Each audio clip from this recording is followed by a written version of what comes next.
right, welcome back to the party, everybody. This is Morty, and I am your host, Lush, aka the Indian Jesus, here to resurrect the second coming of common sense. Everybody hit that like and subscribe. You know I would do it for you, and let's party. Happy Philosophy Friday. It's been a while. It has been a while since we've done some philosophy, and I am ready for it. So, I've been trying to back off the religious stuff a little bit, got to rep my Atheist for Liberty pin here. But, I think that it has not been as effective as I wanted it to be. And I do think we made some headway when we were going through the crash course philosophy list. And so I do want to kind of get back into that. I wish there was more just like direct stuff like that. But today we have something a little similar in the case of Alex O'Connor celebrating, I don't know, a bunch of subscribers or something. I don't know. And asked for hot takes in philosophy from his commenters. And he's got a bunch. And of course, you guys know it goes from the Minty take, not so hot, all the way up to Indian spicy. So we will talk about them, see what you guys think, and maybe come up with some of our own. We got Morty here, my co-host. Don't forget, every donation comes with a treat for him. We also got our swole goal at the top of the chat to get him some peanut butter. Take a look and let's do it. As always, guys, if you cannot hear the video, please do let me know. Hot takes episode something. Let's go. Giving someone a bad haircut is morally worse than killing them. Okay, so that's number one. Giving someone a bad haircut is morally worse than killing them. From that person's perspective. So if I'm trying to break down what this person is going to is trying to articulate here, is that if you're dead, you're dead, and if you have a bad haircut, you're alive to witness a bad haircut. And so I would agree. I mean, I would agree in the broadest sense, but obviously, I would rather get a haircut than be killed. Of course, this sounds kind of spicy, but I'm actually going to give it mild, because at root, this is just a mild commentary on the nature of death. The thing that's being gotten at here is that once you die, nothing can really harm you. In other words, your death isn't actually bad for you. The process of dying could be really painful and bad in that way, but death itself is something that by definition you won't experience. And so that's something that, in my travels from atheism to, from Christianity to atheism, that I realized that is something that, I needed to make that distinction between dying and being dead. And the fear of dying is much different than the fear of being dead. And I don't really have a giant fear of being dead. Obviously, I don't know what happens. It could be really good, could be really bad, could be nothing at all. But it's the dying itself that is the scary part, that presents a reason to look for stories that make it easier to deal with the fact that we all indeed are going to die. So anything that's bad for you in any sense has to be worse for you than your death is, because it's something that you will actually experience. It is worth pointing out a few assumptions that might be embedded here. One is that death really is the end. Of course, if there is some kind of afterlife and that afterlife is good, then killing them might be doing them a favor, and so it would still be morally worse to give them a haircut. And that is another aspect. Shout out to Census Fail, the band that has the album Life is Not a Waiting Room. And that is the first time I actually heard that put that way. It's a common phrase, but I wasn't really, interested in that stuff as much when I first heard that album in like middle school or high school or whatever. But yeah, if you believe that there's some utopia waiting for you after you die, then it almost doesn't make sense to me why you would want to be here. Like, what are you doing here? Go to your utopia. Is good, then killing them might be doing them a favor, and so it would still be morally worse to give them a haircut from their perspective. But suppose they were going to hell, your free action to kill them, if it happens to come at a point in their life when, say, they don't believe in God and that sends them to hell, you might have been basically responsible for sending them to hell there. That would be worse from their perspective than a bad haircut. Agreed. And you don't have to believe in an afterlife to acknowledge that possibility. Probably. Bad haircuts can really, really ruin my day. But it's interesting how I wouldn't know. I'm too beautiful. Commenter didn't just say that this would be worse for the person, but morally worse. as if the moral rightness or wrongness of an action kind of depends on the victim's views on the matter, on how the victim feels about the action. There are some ethical theories which... So that's kind of touching on the fact that if somebody wants to die, then killing them is not necessarily as bad as killing somebody who wants to live. And I don't think that I can necessarily subscribe to that as a general rule. But I mean, if we want to get down into the weeds, I do think that, people who want to live probably are losing more from losing their life than people who don't want to live. The victim's views on the matter, on how the victim feels about the action. There are some ethical theories which do treat this as if it's true. For example, consequentialist theories like utilitarianism. The way that somebody reacts in terms of the amount of suffering that they experience is the determinate factor in the morality of an action. With utilitarianism, though, of course, you can't just consider that person's viewpoint, the suffering that they experience. You have to consider the impact that any action will have on the suffering of the world in general, altogether. And right. So then we're talking about what is the general impact of the world of somebody getting a bad haircut versus the general impact of the world of somebody killing somebody else. And one of those is a little bit heavier than the other.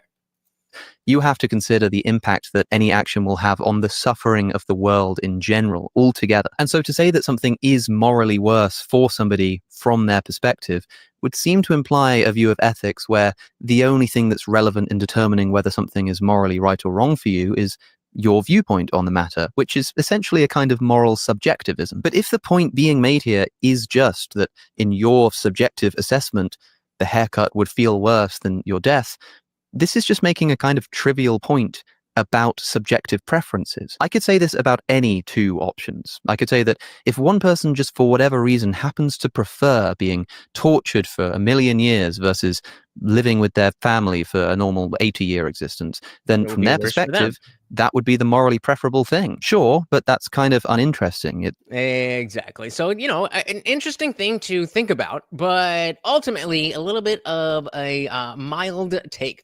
Shout out to Funk Master General coming in early, coming in hot with the $2. Make you holla. Thank you, thank you, thank you. So very, very much, sir. Of course, every donation comes with a treat from Morty. Look how much he's loving it. Thank you, thank you, thank you. And welcome to the party, sir. Very good to see you. Let's dive right back in. Existence. Then from their perspective, that would be the morally preferable thing. And of course, that makes you the new sponsor of the stream. Thank you, sir. Sure, but that's kind of uninteresting. It's just saying that on subjective ethics, your subjective preference determines what's ethical. Yeah, that's pretty straightforward. And this is similar to when I was debating Funk Master General, $2, make you holla, sponsor of the stream. Thank you again. But yeah, this take. Again, the original take being someone getting a bad haircut is worse morally than them being killed from their perspective because they will be dead, so they won't care that they're killed, versus if they have a bad haircut, then they're alive. And it just boils down to, well, if you prefer something, then having that thing is better than the thing that you don't prefer. Okay, bro. When I was at DebateCon and I did that thing with Andrew Wilson, it was similar to like the surrounded 20v1 thing that we did on our last stream. And it was one of the prompts was degeneracy should not be promoted. And so I'm sitting there and thinking about it, and I'm like, wait a minute. Like all you're saying is bad stuff should not be promoted. Like, yeah, bro. I think everybody agrees with that. And so that's kind of where we're at with this one. This case is a bit more interesting, though, in that you're kind of forced into a particular... That would be the worst. Getting a bad haircut and then die. Because, the funeral, you want to look good. But yeah, oof. No, thank you. Yeah, that's pretty straightforward. The death case is a bit more interesting, though, in that you're kind of forced into a particular preference. It's not just, well, if you happen to prefer this or prefer that. It's like you can't experience anything when you're dead. And so you can't have preferences when you're dead. And so the bad haircut has to be worse for you. Some people will dispute this. There's a big philosophical literature on what, if anything, makes death bad. I'd like to do a video on it at some point in the future. But for example, there is the deprivation account, which says that death is bad for the person who dies because of what it deprives them of. The problem is, of course, that they don't experience the deprivation. And so one response to this view is to say that deprivation can only be bad if you're aware that you're being deprived. And all right, you don't know what you're missing. It can't be that bad.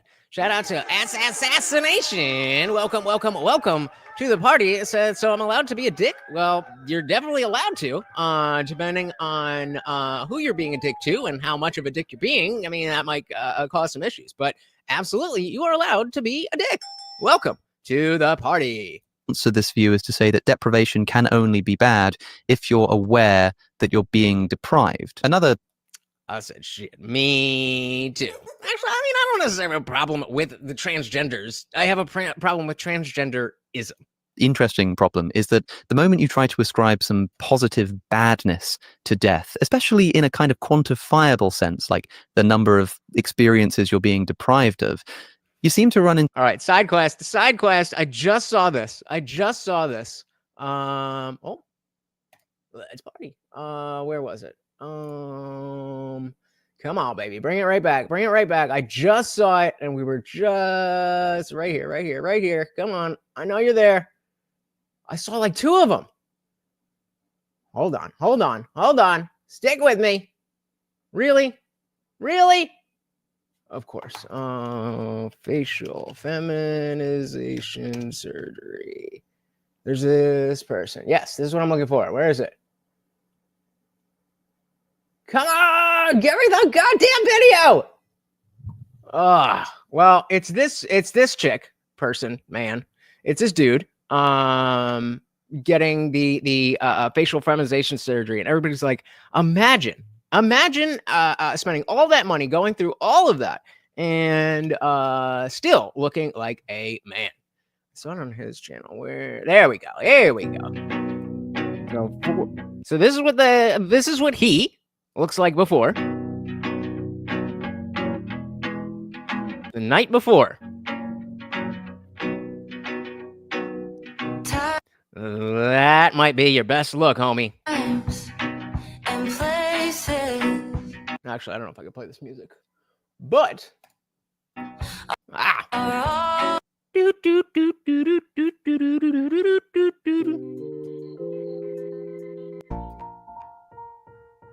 5 days after. Okay, so a week after we finally got rid of the bandages.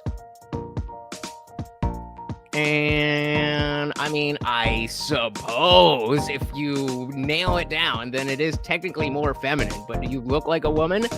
No. But it's only a week. Next day, still some bruising. Coming up on 2 weeks. I mean, that hair is just disgusting. Why does your hair look like that? And I don't see anything changing after this 14, 16. So yeah, like after 18 days, I'm not really seeing much more after this. 20 days, 23, 26, 27. And the funniest thing, so 33. So this is 34 days after the surgery. Still look like a man. But the funniest part is that the next day, he puts on makeup and looks more like a man. What are you doing? Shout out to Zippy DSM Lee. Welcome to the party that I have come. Looking at that. Oh, gross. Welcome to the party. I'm going to call you Sassy Nation. Sassy Nation said, when I look at them, I feel sad. Don't we all? Funkmaster said, mummies aren't as scary as whatever this guy is doing to himself. Yikes. So yeah, Sassy Nation, you are in the right place. Still a man, baby. Not quite. All right, diving back in here. A kind of quantifiable sense, like the number of experiences you're being deprived of, you seem to run into this problem. Suppose you compare Shakespeare and Mac Miller, right? They're both dead. But Shakespeare What? Mac Miller died? No, I'm just kidding. Okay, so they're both dead. has been deprived of many more experiences than Mac Miller because he's been dead much longer. So is death worse for Shakespeare, like right now, than it is for Mac Miller right now? Very, very interesting question. What do you guys think? Because of the notion of being deprived, and Shakespeare dying earlier has been deprived of everything that has existed in Mac Miller's life before he died. Does that make it worse, or is death just death? And because they're both dead and they don't have, Trump's second presidency, that it's the death is death is death is death. What do you guys think? Give me a 1 if you think Shakespeare had it worse. Give me a 2 if you think it's the same. Buckmaster General said, I knew Mac Miller died, but I had no idea about Shakespeare. And somebody said, no, Shakespeare is better off. I mean, okay, so make the argument. He's better off because, yeah, very tragic. Shout out to, actually, let's give a legit dilly-dilly to Mac Miller. But also, Shakespeare. What do you guys think? I think, it's in the same thing I was saying before, that it really is about knowing what you're missing out on. So if you don't know that you're missing out on something, then ain't really much to worry about. Shout out to Yokohama Chicken Ranch. Welcome to the party. We are checking out some philosophy hot takes from Alex O'Connor and his chat. Welcome to the party. Look at Britain today. Yeah. Well, maybe his works would have fixed it all. We never know. You never know. So yeah, 1 in the chat if you think Shakespeare is missing out on more by being dead earlier than Mac Miller, or 2 if you think it's the same thing. Shout out to Dylan Soup. Welcome to the party. Ooh, bad stomach bug. I am glad you are feeling better, sir. Welcome to the party.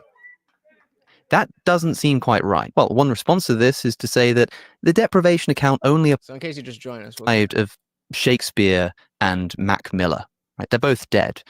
But Shakespeare has been deprived of many more experiences than Mac Miller because he's been dead much longer. So is death worse for Shakespeare, like right now? And it's interesting that he says, like, right now, because, of course, if you go 1,000 years in the future, then the difference, or the relative difference in what they've been deprived of, becomes much, much, much, much, much smaller. There's only a couple hundred years or whatever that Shakespeare missed out on that Mac Miller got to experience. And we're talking about thousands of years. So it's very interesting that he is deliberate enough to say right now, because that definitely changes the equation. Been dead much longer. So is death worse for Shakespeare, like right now, than it is for Mac Miller right now?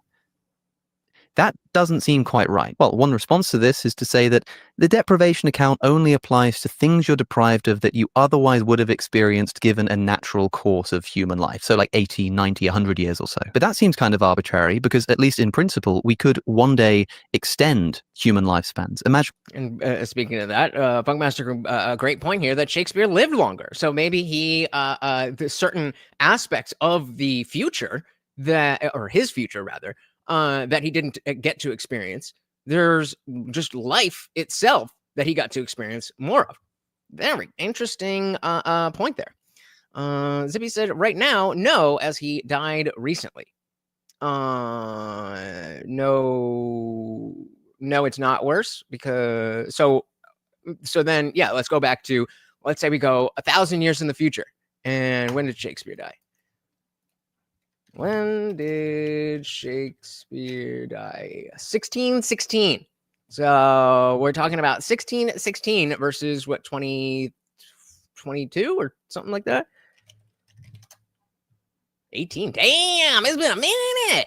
But yeah, so we're talking about a good 400 years.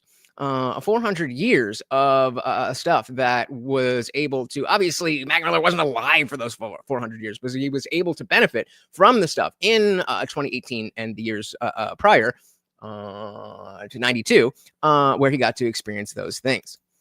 Chicken Ranch said English language foundation is Bible and Shakespearean. Oh, there you go. There you go. So I don't even want to talk about 1617. Yeah, that probably wasn't as fun, right? Gotta get over it. So, but that seems kind of arbitrary because, at least in principle, we could one day extend human lifespans. Imagine we develop some technology at some point in the future which allows us to live for 1,000 years. Would it be that there you go. I didn't even know he was going to bring that up. I did not know he was going to bring that up. So as we say 1,000 years from now, it means a little, though at 20 to 30, there's more life to be had, I guess. Yeah. And I mean, there's no, with all of this philosophy stuff, there's rarely a right and wrong answer. It's more about what you think and more importantly, how you arrived at your conclusion. Look at that still. Angry man. Develop some technology at some point in the future which allows us to live for 1,000 years? Would it be that at that moment that technology is developed, it suddenly becomes worse for Shakespeare to be dead? Because in principle, if he'd had access to that technology, he could have lived for 1,000 years and still be alive today. That still doesn't seem quite right. Yeah, I still think that, the aspect of, what we were talking about with deprivation, if you don't know you're being deprived of something, then you may be, it may negatively impact you. But in terms of your own perception, you're not going to miss something that you don't know is there, even if it can benefit you, even if it is making your life worse. If you're not aware of it, then you can't be missing it. Yeah, the damn Spaniards and the Catholics. To that technology, he could have lived for 1,000 years and still be alive today. That still doesn't seem quite right either. There's been a lot said and written about the concept of death in philosophy by people like Shelley Kagan or Thomas Nagel. And like I say, I might make a video on it at some point in the future. But suffice to say, the idea that death isn't actually bad for the person who dies is a relatively mild, common philosophical take. And even when it's dressed up in the specificity of a bad haircut being worse for the person than their own death, it remains, I'm afraid to say, mild. Too much empathy. All right. So moving on to the next prompt here. He is going to read, and again, this is going to be the structure of this. We'll have one of the prompts. We'll talk a little bit about it, and then we'll move on to the next one here. Is just as damaging as too much. Let's see that in full. One more time. 10% off as well. That said, let's move on. Too much empathy is just as damaging as too much aggression. Too much empathy is just as damaging as too much aggression. Just as damaging? I don't know if it would, I don't know if I would say it's just as damaging.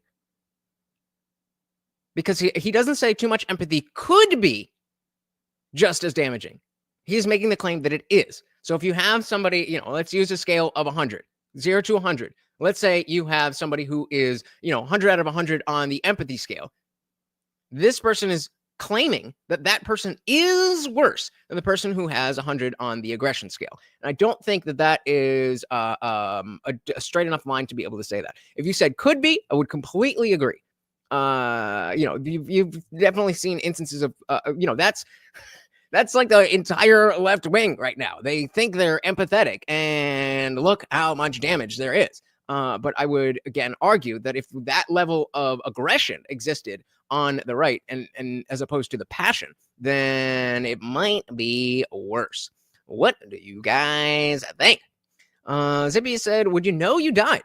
Are you sure your hair is good? How many licks does it take to the center of a Tootsie Pop? Exactly.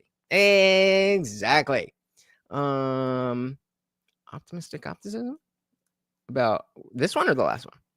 Bungmaster said, I got a bad haircut when I was 12. Swore I would never get another haircut again. Well, maybe it really is worse than getting killed. Who knows? What about this one? What do you guys think of? Too much empathy is just as damaging as too much aggression. Zippy says uncontrolled empathy is more of that and self-destructive. Aggression has more limits. How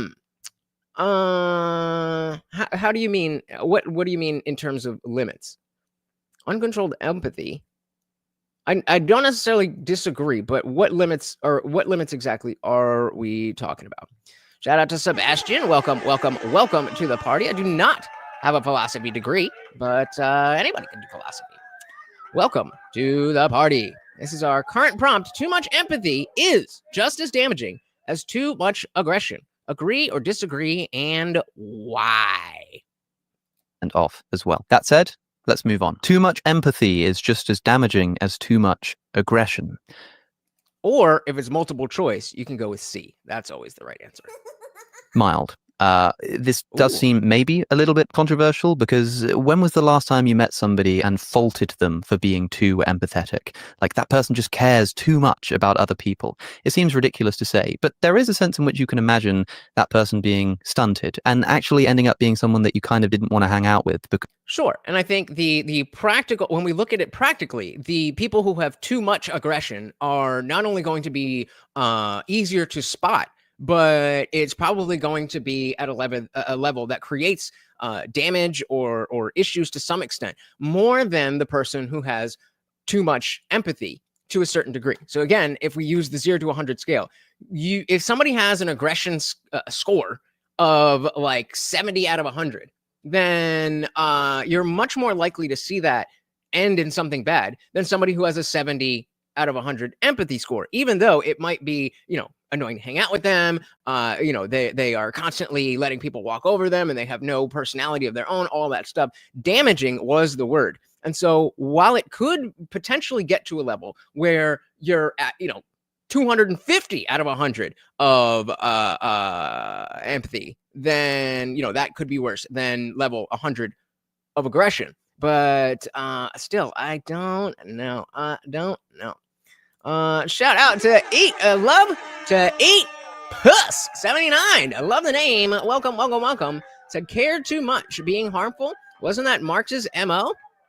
Indeed it was. Welcome to the party. Exactly what I was saying. Zippy said it's emotional insanity. Well, I mean, they both are. If you have too much of any emotion, really, and you're not able to balance that, then that's what we're talking about. But if we're talking about, and sorry, I missed this one. Monolingualism based on pure empathy. Think about it. And so again, that is about the degree and not necessarily the fact that aggression is not as bad as empathy, which is again what the original claim was saying. Not that it could be, but that it is. And I disagree. There's a sense in which you can imagine that person being stunted and actually ending up being someone that you kind of didn't want to hang out with, because it gets a bit annoying how often they're constantly making sure everybody's okay and really trying not to do anything that might even possibly upset another person. It could make them quite a difficult person to be around. And this idea, but yet that is not damaging, that two extremes, both being the opposites of each other, are actually also about as bad as each other, shows up quite commonly in the history of philosophy. In Plato's Philebus, he talks about the importance of proportion. In the words of Socrates, he writes, "Well then, if we cannot capture the good in one form, we will have to take hold of it in a conjunction of three: beauty, proportion, and truth." So, well, first, really quick, Zippy, you already said this, that it's got limits. What are the limits? What are the hurdles? That's what I'm asking for. Chicken Ranch said, psychopathic entities have cold empathy. Very good point. Very good point. So, say more on this. What is the logical conclusion here? I'm with you. I'm not sure if I'm fully there. Say more on that. Zuby said, you do not run into many limits with empathy. Look at the BLM riots. So yeah, be more specific for me. What limits on aggression are you specifically talking about? Because in my mind, I just watched the Invincible finale, and so I mean that aggression was taking down buildings and stuff. So not that the BLM riots weren't, but you know what I mean. Love to eat. It said, I forget who said this, but it's always stuck with me. Liberals care about people in general, not in particular. Conservatives care about people in particular, not in general. Dilly to that. I like it. And it's sad to see, because imagine if because they do have that empathy, but as we're discussing, it manifests in such a bad way. Imagine if they could use that in a more productive manner. That would be amazing. So Zippy is talking about limits on aggression, and says aggression means you in prison and jail a lot, lots of time to reflect. Empathy gives you an excuse for the aggression. So both very dangerous. But again, I think we have to come back to that single word that he used, is. He said extreme empathy is more damaging than extreme aggression. And I think once you make that hard claim, instead of saying it could be, then you lose me. Chicken Ranch said they told us with their feelers like what? Huh? This one must have gone over my head. I don't know what we're talking about here. We will have to take hold of it. So yeah, Socrates said, well then, if we cannot capture the good in one form, we will have to take hold of it in a conjunction of three. There you go. 3 is the right answer. You had it. You had it. Beauty, proportion, and truth. Let us affirm that these should be by right. That these should by right be treated as unity and be held responsible for what is in the mixture, for goodness is what makes the mixture good in and of itself. Interesting. Love to eat said empathy and justice coincide on the height value chart, and both right and left really value those principles, which is even more sad that we're always at each other's throats when at the end of the day, we largely want the same thing. Not exactly, obviously, but largely. He said, no, it is. It is what? Look at religion, socialism, and communism. It's all based on empathy. Yeah, I'm not disagreeing, but I'm just you made the claim of limits and hurdles, and I'm just you were so the you're talking about jail time and stuff. Gotcha. All right, I'm with you. In a conjunction of 3: beauty, proportion, and truth. In other words, just as important as beauty and truth is proportion. You shouldn't overdo it. But most famously, and more specifically, in Aristotle's Nicomachean Ethics, he discusses virtues as sitting in between excess and deficiency. An example he gives is the continuum between fear on one side and confidence on the other. If you have a deficiency of confidence, then you're a coward. But if you have too much confidence, then you're acting rashly. And both of these are bad. In between the two, with just the right amount of confidence, is what we call courage. And for Aristotle, this is an example of a virtue. And likewise, in between being balance in all things, just as Thanos said. Excuse me. Is it Yokohama, right? Yokohama said, they play us because we're naive to the nature of social predation. Very true. Full and being unduly overly modest. But again, this is why we need to explore these things and be better at overcoming propaganda, semantic obfuscation, the bullshit of a virtue. And likewise, in between being boastful and being unduly overly modest is being truthful. In between being a buffoon and being boring is being witty. And this concept of striking a balance between two excesses is known as the golden mean, that golden zone in between excesses that makes up virtue. This is a really important concept in virtue ethics, dating back to Aristotle, one of the most important philosophers of all time. But kind of because of that, I just don't think this is a very spicy take. Alex needs to regrow his mustache. Spicy. It's a controversial take. I always thought it looked quite good, but the reactions were, well, mixed. But look, the mustache had its time. It's in the past. I did think it looked quite good, though. I did. I mean, he definitely pulls it off better than the average person just going around with a regular stash. But a Graham's number. All right. So our next honest one here, a Graham's number, a very large number, amount of people getting a speck of dust in their eye, which would have a small but existing increase in suffering, is worse than one person getting brutally tortured until the heat death of the universe.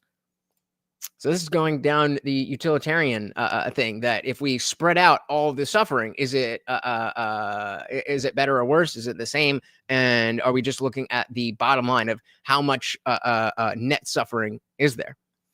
Yokohama said, if we're not solid in our own virtue without a backbone, we will be swayed. Bingo. Absolutely. Absolutely well said. Very large number, amount of people getting a speck of dust in their eye, which would have a small but existing increase in suffering, is worse than one person getting brutally tortured until the heat death of the universe. So it's a lot of a little thing, or a lot of a mild thing, or a little bit of an extreme bad. Which one is worse? I would think, a very large number of people getting a speck of dust in their eye is worse than one person getting brutally tortured until the heat death of the universe. I mean, obviously, our natural default would be like, no, obviously it's worse for any one person to be tortured. And as somebody who is very strong in individual liberties, that's where I go. But and I'm trying to think of the alternative argument. I don't see it. I don't know. What do you guys think? A very large number of people getting a speck of dust in their eye, or one person getting brutally tortured until the end of the universe? Spicy. That one's definitely spicy. That's not to say it's particularly unique as a thought. It comes up all the time in response to consequentialism. But to say that it is actually true is what makes it spicy. Utilitarians believe that we should maximize the amount of pleasure for everybody. There are kind of two ways of doing this. You can either increase the amount of pleasure that individual people feel, or you can increase the number of people who are experiencing the same amount of pleasure.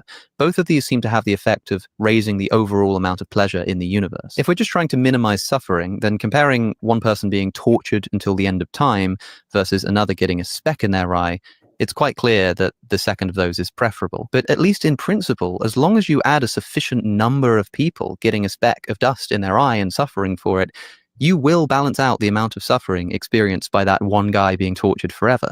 And so, at some point, enough people with this tiny level of inconvenience, if you're just strictly talking about the net suffering, is eventually going to be more than that person being suffered. And that, in my opinion, is a huge problem with utilitarianism, which is why it can't stand on its own. And as a person who doesn't, believe in religion, then, using these types of philosophical foundations as my own moral structure requires me to be able to kind of stack different things and have them work in a standard way. And by that I mean, I am generally a utilitarian or a consequentialist, but individual liberty supersedes that. And so, maybe we could say easily that the world would be better if we just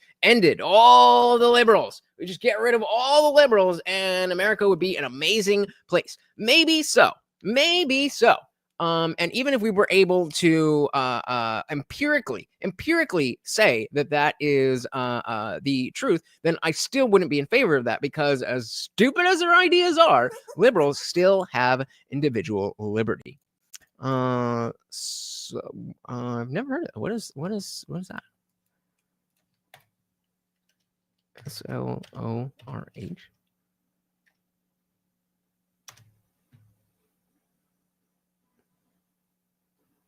Talk about, Willis. Tell us more. What is slort other than combination between a slut and a whore?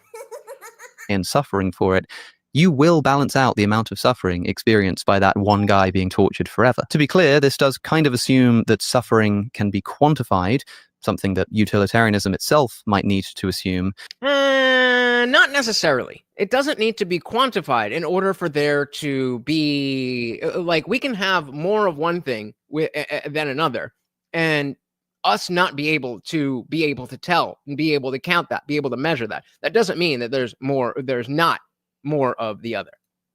But even if we couldn't know in practice how many people What am we I actually missing? need What is to get this? a speck of dust in their eye for it to balance out the torture, we can know that in principle, there would be such a number. And that number might be absolutely huge. That's why the questioner says a Graham's number. A Graham's number is just like a mathsy thing, and it's a really, really big number. So some people look at this example and say, yes, utilitarianism does conclude that there is a number of people getting a speck of dust in their eye that would be worse than torturing someone for eternity. And Not me. Yokohama said we've lost the ability to define our own morals and virtues. I would definitely agree with that, in the sense that not that we can't do it anymore, as in we're not allowed, or that we're not able, but we're, as a society, not good at it. you've got two options here. You either say, I think utilitarianism is true, therefore that conclusion just is true, or you say, that conclusion is definitely false, therefore I think utilitarianism is false. Most of the time when this kind of example comes up, it's in the second context, to disprove utilitarianism. It's what we call a reductio ad absurdum, or reduction to absurdity. This is the process of taking an idea or argument. Hey! You wrote it twice. That's what I thought you meant, but you spelled it wrong twice in the same exact way. So get out of here with that. Get out of here with that. You the dummy. So sloth, yeah. Agreed. And guys, really quick, if you are new here, please do hit that like and subscribe. I'm live every Monday, Wednesday, Friday, 8 p.m. Eastern, and sometimes whenever I feel like it. If you'd like to support the channel, head on over to TheIndianJesus.com for your very own official merch, including the Me and Morty South Park design. You can get a beach towel, you can get a sticker, a whole bunch of stuff only at TheIndianJesus.com. Guys, we do also have a Discord server that is absolutely free to join 24/7. We're in there hanging out, having a great time. Definitely come and join us. Like I said, it is free to join. Link is pinned at the top of the chat, and it's free. However, if you are a member of this channel here on YouTube, you can scroll right below the video, hit that join button. There's a few different tiers here, but it starts at just $2.99 a month. Gets you members-only live streams here on YouTube. We do that every week, all that other good stuff. And it opens up the full Discord server. So not only do we have the free chat, but we also have a voice channel where as soon as we're done here, we are headed over there for an after party. We don't have to worry about any YouTube censors, anything like that. And you are not stuck behind your keyboard. You're actually on screen with me and everybody else. It is a good time. Definitely come and join us. Reductio ad absurdum, or reduction to absurdity. This is the process of taking an idea or argument, pushing it to a logical conclusion, showing that logical conclusion is a bit ridiculous or absurd, and therefore demonstrating that the premise it relies on must be false. But this commenter has just bitten the bullet and said, yeah, I think that that would be worse. So that's why I'm giving it spicy. By the way, a utilitarian... Spicy doesn't mean right. Spicy just means wild and out there. Might try to get out of this by saying, okay, well, we should be maximizing pleasure and minimizing suffering, not in terms of the number of people, but in terms of the amount that individuals feel, or at least that the intensity within individuals counts for more than the number of people experiencing pleasure or suffering. In that case, though, you just run up against a different counterexample popularized by Robert Nozick in Anarchy, State and Utopia, called the utility monster. Imagine for a moment some kind of conscious being who is... They just got to be different. They just got to be different. I mean, it was there in the 70s, and then, you know, millennial hipsters had it for a while. You remember the tattoos that everybody had, but maybe it's a generational thing. Every generation has to go through the pedo stash period. Called the utility monster. Imagine for a moment this is an interesting one. Have you guys heard of the utility monster? This is the first time I remember him talking about. This is the first time I've but Nozick in Anarchy, State and Utopia, called the utility monster. Imagine for a moment some kind of conscious being who is extremely sensitive to pleasure and suffering, to the extent that if you do something to it that's normally pleasurable for an average human being, it experiences 1,000 times the amount of pleasure, 1,000,000 times the amount of pleasure from exactly the same kind of action. Once again, hey, shout out to Ty Cobb. Welcome to the party with the $2 and their 10th super chat on a live stream. Thank you. So very, very much, of course, a treat for Morty. And that's 2 out of 10 from our swole goal guys. 8 more, and Morty gets his peanut butter. Thank you, and welcome to the party. Ty, that makes you the new co-sponsor of the stream. Very much appreciated. Welcome. You're talking about the utility monster. If you do something to it that's normally pleasurable for an average human being, it experiences 1,000 times the amount of pleasure, 1,000,000 times the amount of pleasure from exactly the same kind of action. Once again, as long as that being's sensitivity to pleasure is strong enough in relation to an average human being. So we're talking like you have sex and you have a regular orgasm. They have sex and they have an orgasm times 1,000. You eat a burger and you're like, that's pretty tasty. That's the best burger they've ever tasted. That's the situation we are talking about. Being's sensitivity to pleasure is strong enough in relation to an average human being, you seem to run into the conclusion that any that's you? Oh, well, welcome back. Any possible resource of pleasure, any kind of unit of utility, should always. Really quick, though. Really quick. I thought, so you misspelled this sloth twice. So I was like, wait, am I missing something? And then you said this, and I was like, no, that's you. And you're like, hey, bye. I was like, is this person really going to dip out just based on that? But there you are. Welcome to the party. Conclusion that any possible resource of pleasure, any kind of unit of utility, should always be given to this so-called utility monster. If I'm hungry and the utility monster is also hungry, he's going to feel that hunger a lot stronger. Utility monster is going to be in much more pain because he's much more sensitive to suffering. And by giving him some food, you're increasing the amount of pleasure in the world by orders of magnitude more than you would be by giving me that food. And again, the problem with this is that it just doesn't seem right. It just doesn't seem like the correct thing to do, especially given that this might lead to the conclusion that we should annihilate every other being that exists in the service of the utility monster, because we don't want them suffering, but we want to maximize pleasure. So the best way that we can maximize pleasure overall is to kill everybody else and just give everything to the utility monster. And so by the utilitarians, that you don't really have a strong argument against why the utilitarian monster shouldn't get all of the good stuff and none of the bad stuff. But we add in individual liberties and we're golden. Yeah, right. I think you coined. Well, I mean, again, slur has always been used as not just a slut, not just a whore, but both. But in a different context. I think a deadly sin. Yikes. I don't even want to know. Yeah. So the best way that we can maximize pleasure overall is to kill everybody else and just give everything to the utility monster. Utilitarians will sometimes reply by saying that, well, no such being exists, so what's the problem? And in fact, in practice, pleasure aggregation seems to work in the opposite way. Like if you've got loads and loads of money, if you're a billionaire and someone gives you $1, it doesn't really add to your pleasure. But if you've only got $10 in your bank account and someone gives you $1, it put that shit in my hand. Means all the more. This is the opposite of the utility monster, who seems to just get more and more utility as the pleasure increases.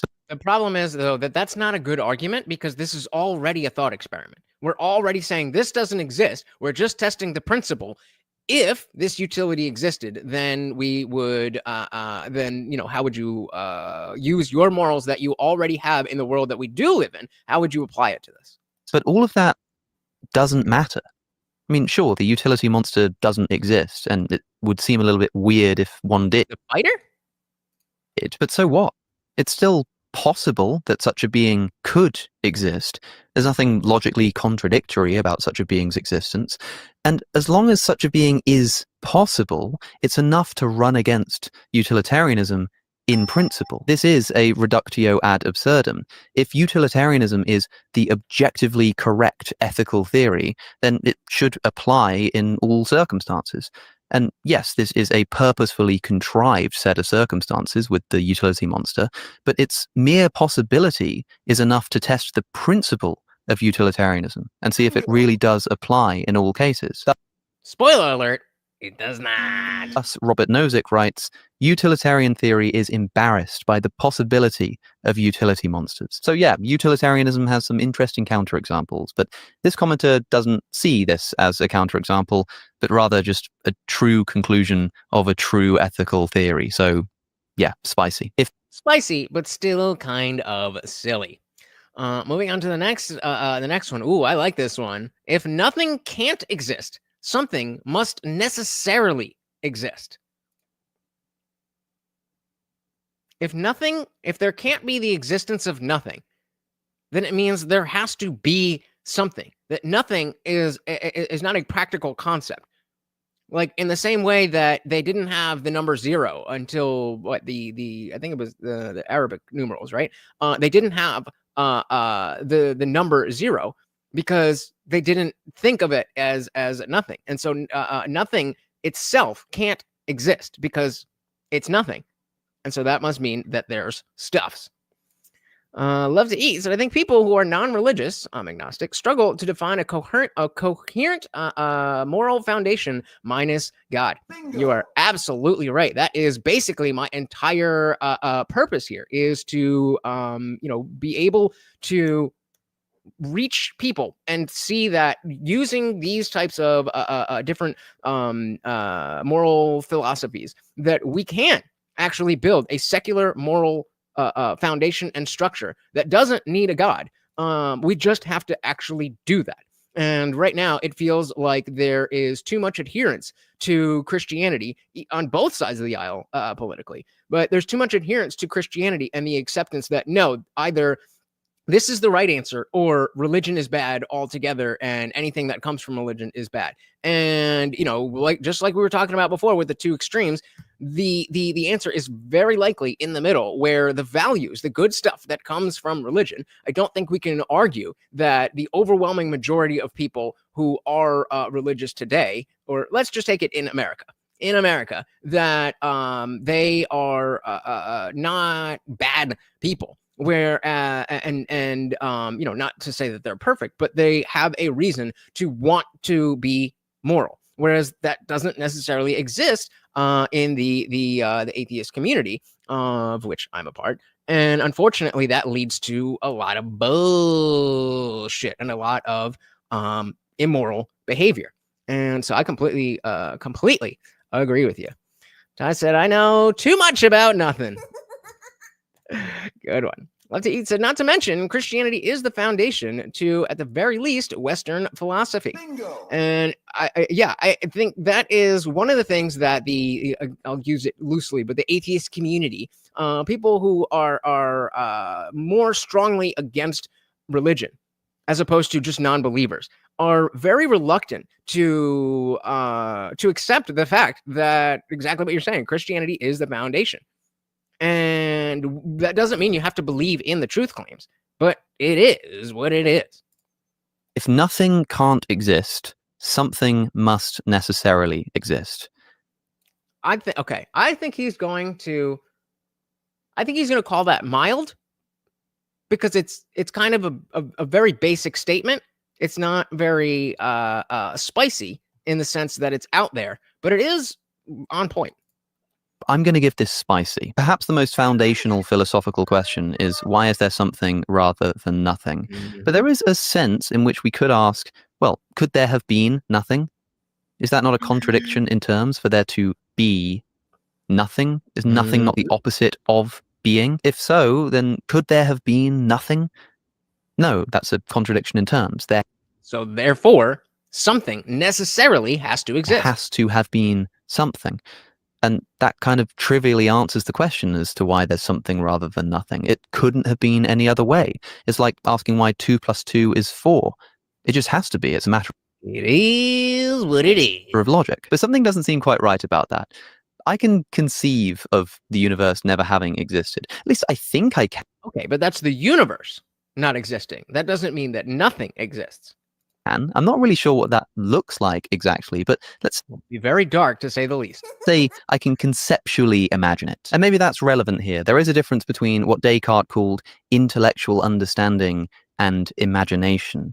Right. Descartes gives the example of a one. Right, like this is infinity. The concept of infinity is something that intellectually we can understand, like, okay, never ending. But to actually imagine what infinity looks like, what it is impossible. Called intellectual understanding and imagination. Descartes gives the example of a 112-sided shape. Can you intellectually understand what a 112-sided shape is? Yes, right? You know what that means. There are mathematical truths about that shape that you could work out. And so there is a sense in which you intellectually understand what a 112-sided shape is. Just a shape with a bunch of sides. But what does that actually look like? If you actually try to imagine that in your mind, then, you have a square, and then you go to, a pentagon and a hexagon and octagon and all those things. And you keep going. And at some point, in your mind, it's just going to turn into a circle, which is not the same thing. So can you imagine that shape? Like, can you picture it in your head? Nope. I can't. Maybe some of you can, but that seems too difficult to me. And so just because you can't picture something, it doesn't mean you can't understand it as a concept. I can't picture nothing, but I seem to be able to understand what it means for there to have maybe been nothing. But maybe I'm just confused, because after all, the defining feature of nothing is that it doesn't exist. There was one time when, in response to this question of how can something come from nothing, isn't that illogical, someone commented on one of my videos that true nothingness wouldn't contain anything, including the constraining axiom that something can't come from nothing. I mean, that axiom... Let's go over that one Any- again. First, let's shout out our boy, Master General. Thank you so very, very much. No question, no comment, just pure love of the Overlord. He is pleased. Thank you, sir. Very, very much appreciated. And Ty, sorry that knocks you out. He is now the new sponsor of the stream. Very, very, very much appreciated. So what do we got here? So this, he's referencing this comment, said, true nothingness wouldn't contain the constraining axiom that something cannot come from nothing. Therefore, being unbound in this way, the potential for Therefore, being unbound in this way could generate the potential for being from itself. Ergo, something can come from nothing. So the idea that something cannot come from nothing is a thing. So if you're saying that it's coming from nothing and nothing can't exist, well then it can exist. Maggot brains. I'm not a maggot brain. Are you a maggot brain? I sure hope I'm not a maggot brain. I'm a MAGA brain, but including the constraining axiom that something can't come from nothing. I mean, that axiom that something can't come from nothing is a thing. And so if there were really nothing, that constraining axiom wouldn't exist. So why wouldn't something be able to come from nothing? There's nothing constraining that from happening. It's quite an entertaining thought, right? But something about it just doesn't seem quite right to me. Having said that, I can't quite put my finger on what it is that isn't quite right about it. And this isn't that philosophy in a nutshell. And so, yeah, I'm going to give this spicy. To be allowed to vote. All right, so we got another one here. To be allowed to vote, your IQ should be above a certain minimum, let's say 100. Not only that, the power of your vote should be influenced by your IQ, so that for example, a 200 IQ person should have twice the voting power of a 100 IQ person. Let me get rid of this. Yeah. This is how we can stop being held back by stupidity and live in a democracy. Put a 1 in the chat if you think this comment is from a liberal. This is the worst idea ever. Shall I share? I've taken an elliptical vow of silence. I don't know what you're talking about. What are we talking about? You could share whatever you like. You could do whatever you like. So yeah, this is just a terrible idea, because we have every time there is somebody who has a higher IQ, then we're talking about, okay, even if the IQ test is somewhat standardized and a good relative measure, then depending on what that test is, then of course there's going to be, especially if it's dependent on your vote, it's going to be pushed politically one side or the other. And so if you don't remember what Donald Trump said on this day and whatever, then you get points off if it's someone on this side, or vice versa. And clearly we know that just because you're smart as intelligence doesn't mean that you know about politics. So this is the worst take I've ever heard. Finger on what it is that isn't quite right about it. And so, yeah, I'm going to give this spicy. To be allowed to vote, your IQ should be above a certain minimum, let's say 100. Not only that, the power of your vote should be influenced by your IQ. So that, for example, a 200 IQ person should have twice the voting power of a 100 IQ person. This is how we can stop being held back by stupidity and still live in a democracy. Well, to be fair to the commenter, they're not saying that that 200 IQ people would take over the vote. They're just saying that, if somebody has 110, then they would get it would be weighted heavier than somebody with 100, or somebody who has 100 would be weighted heavier than somebody who has 80, and so on and so forth. So it doesn't necessarily need the 200 IQ person. That's just an example. Person. This is how we... I'm going to assume that you're just making references and making fun of me, so don't be offended if I don't pull your chest. Can stop being held back by stupidity and still live in a democracy. I'm going to give this Minty. Sorry. It's just that the first thing people consider when trying to solve the problems of democracy in an uneducated electorate is, let's have some kind of test to be able to vote. But hey, shout out to Guam Tech. Welcome to the party. Did they? You're according to your IQ test. According to your IQ test, you get to vote. But what if they change it? And I don't know. Yep, Philosophy Friday. Welcome to the party. The problems of democracy in an uneducated electorate is, let's have some kind of test to be able to vote. But immediately you run into all kinds of problems.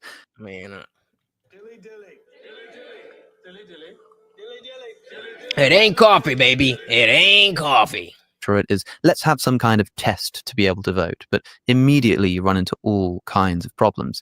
I don't even think that having a test is the problem. It's the fact that it's an IQ test. I think there's been people who floated the idea of, between 18 and 25, you've got to pass the citizenship test in order to vote. Totally fine with that, because that's directly relevant to the vote. Your intelligence doesn't mean that you've used that intelligence to learn what is going on in the world. So it's just a dumb metric to use for that thing. Who is going to administer this test? Even if it's just an IQ test. Firstly, people dispute the efficacy of IQ tests. But secondly, Happy Pie Day. Who's going to design the specific IQ test used to determine whether or not you can vote? I'm good with that. But hey, we could do both. I don't think we need to do either or. I think you need an ID and you need to be able to pass a citizenship test, not an IQ test. Tests. But secondly, who's going to design the specific IQ test used to determine whether or not you can vote? How are you going... Deep state. I'm good. To ensure that it is completely immune from any kind of political influence, political bias, which will affect the test itself and self-select for particular political ideologies, giving them more voting power to elect in more people with more bias to administer more tests. And the liberals would just say, well, reality has a left-wing bias, so it just is that way. Sorry. That's why I said, for sure, the person who left that comment was a liberal. This also assumes that voting is just about some rational attempt to get to the best kind of government, and that having a fair democracy is the best way to get an effective government. But a lot of people dispute this. They say democracy has all kinds of shortcomings. And some of those people still think we should live in a democracy because it's not just this rational attempt to get the best form of government, but rather voting is a right. If you're being governed over, you just have a right to have a say in how that government is set up and run. If that's the case, then your intelligence level should be completely irrelevant. Your rights are not dependent on how clever you are, after all. Like, if you really think the only thing that matters here is intelligence, that is the thing that should determine how government is set up, then why even vote in the first place? Let's just cut out the middleman. Whoever is running for office, let's run an IQ test. That's a good point. If it's all going to be based on IQ, let's just find the smartest person and they get to rule the world. Sounds kind of stupid when you actually play it out. Yeah, right. We gotta the studies source. And whoever gets the highest, they become the prime minister or the president or whatever. That, of course, just doesn't seem quite right to me.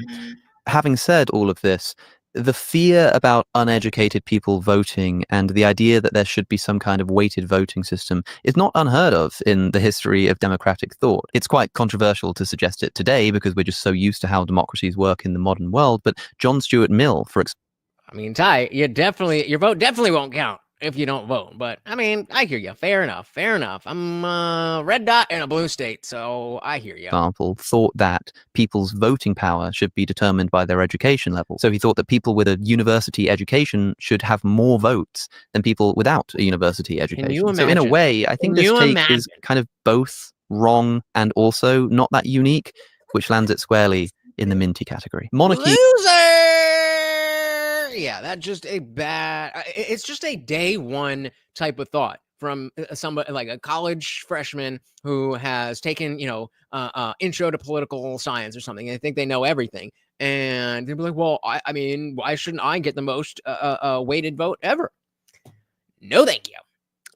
So moving on to our next prompt. Remember that if you couldn't tell from his accent that he is a Brit. And the prompt is monarchy is not that bad when done properly. I'm going to make that a poll. What do you guys think? Monarchy is not that bad when done properly. Agree or nope, that's not one. Or disagree. Let me know what you think. And I said, I don't own property. I'm not a member of the club. Well, luckily for you, we've got laws that still allow you to vote. Contact said, Starship Troopers, this shit. Service guarantees citizenship. I'm for it. I am for it. He is not that bad when done properly, actually. Spicy. I agree with this. I've had a lot to say about the British monarchy and called for its abolition. Why the monarchy should have died with the Queen.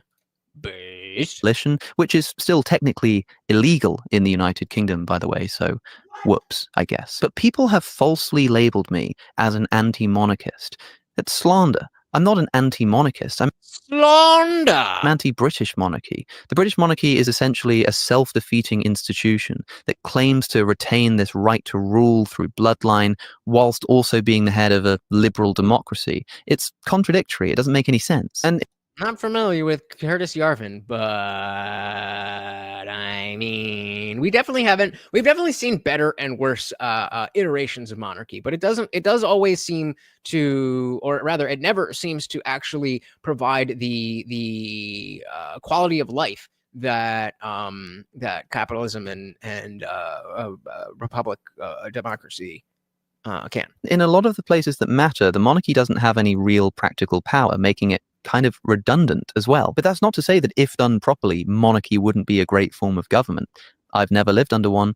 I don't know, but it certainly doesn't follow from the shortcomings of the British monarchy that monarchy in principle is bad. But in this day and age, I think that is a relatively uncommon and controversial opinion. So yeah, it's spicy. Free will can be proved. Oh boy, we got a free will one. Free will can be proven by the fact that different people regularly make different choices based on the same information. This is dumber than the IQ one. You don't have the same information. You might have some of the same information, but all of the, free will is dependent on the lack of influence from prior and outside factors. And so just because you are given X information and another person is given X information, you're completely forgetting everything that is that person that is not X. So if I tell you, if I tell you that your income will go up by 5% if you go through this program, then people are going to make different decisions, even though they have the same information, because they're different people in different scenarios. Come on, man. The game is definitely rigged. But, I mean, as much as, in my personal opinion, as much as it is rigged against us and it is an uphill battle, clearly there is some level of the will of the people. I don't think that Trump ever would have won the first time. And I certainly don't think that Trump would have won with the popular vote the second time if it was just completely rigged to where we have no say at all. Love to eat. So basically, monarchy is the far right's answer to socialism. Distinction without a difference. Talk about spicy. I like that. Monarchy is the far right's answer to socialism. I'm going to give that a dilly-dilly. I like it. Well said. Proved by the fact that different people regularly make different choices based on the same information. Minty, again, sorry. The argument that there's no free will suggests in one form that people are essentially products of their causal environments. There's a bunch of input data, the experiences that they have, the information they have access to, and then there's output, their decisions, their actions, their behavior. And the anti-free will crowd says that you don't have any control in how that input is transformed into output. It just kind of happens. So now, with this, I'm not even making the argument that free will doesn't exist, which is, excuse me, that is what I believe, but I'm not even addressing that here yet. I'm just saying that no, nothing is proven by the fact that people can be presented with the same information and make different decisions having anything to do with free will. So this commenter is suggesting that sometimes there are two people with access to the same information who yet make different choices, meaning that it can't just be a case of blind input and output. There must be something more that determines why one person did one thing and another did the other thing. Yeah, all of the other stuff that's happened in their life. And that is free will. But in order for this to work, the two people would have to be the same. Exactly the same. Like, sure, if they're trying to decide what to do right now and they both have the same information relevant to that decision, it might seem weird that they come to different conclusions. But there are all kinds of things going on in the background. Their upbringing, their habits, their ingrained preferences, even like whether they've eaten recently can have a serious effect on the decision that they make in that moment. And so to ensure that these two people really do have the same inputs despite their different choices, you would have to make sure that they did really have all of the same inputs. That is, the same upbringing in the same place with the same parents, the same experiences, the same friendship group growing up, the same conversations with those same friends. And we have no reason to think that if that were the case, if two different people were to live identical experiences, identical down to the atom, there's no reason to think that they would be able to choose anything differently. There's no reason to think that outside of a religious belief in free will. But based on everything that we know about neuroscience and physics, there's no reason to think that if two identical people in every single way were presented with a situation, then, you know, what based on what would they choose anything different?